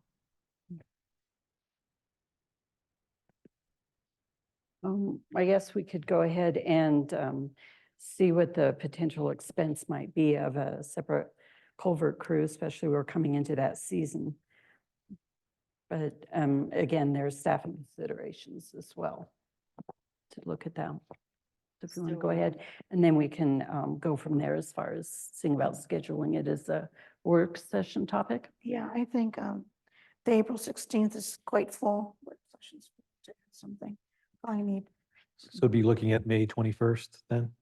Or do you just, I was thinking that maybe Commissioner Berman was giving you guidance to just explore it and bring it back to us. Okay. Not have a work session. We know what it entails from the Right. listening session. Then we can go from there. I'll work with Director Combs on exactly what that entails. I do know we have the equipment. It really comes down to staffing. We've delayed the staffing discussions until the budget discussions. But I'll work with Director Combs and Director Johnson on exactly what this would mean budgetarily and for staff changes. And I'll bring something back and share it with each of you, probably individually, and then based on that, something formally either in a work session or in a regular meeting if the board is so inclined to make a decision on it. Yeah. Great. Thank you. Okay, thank you. And let's go.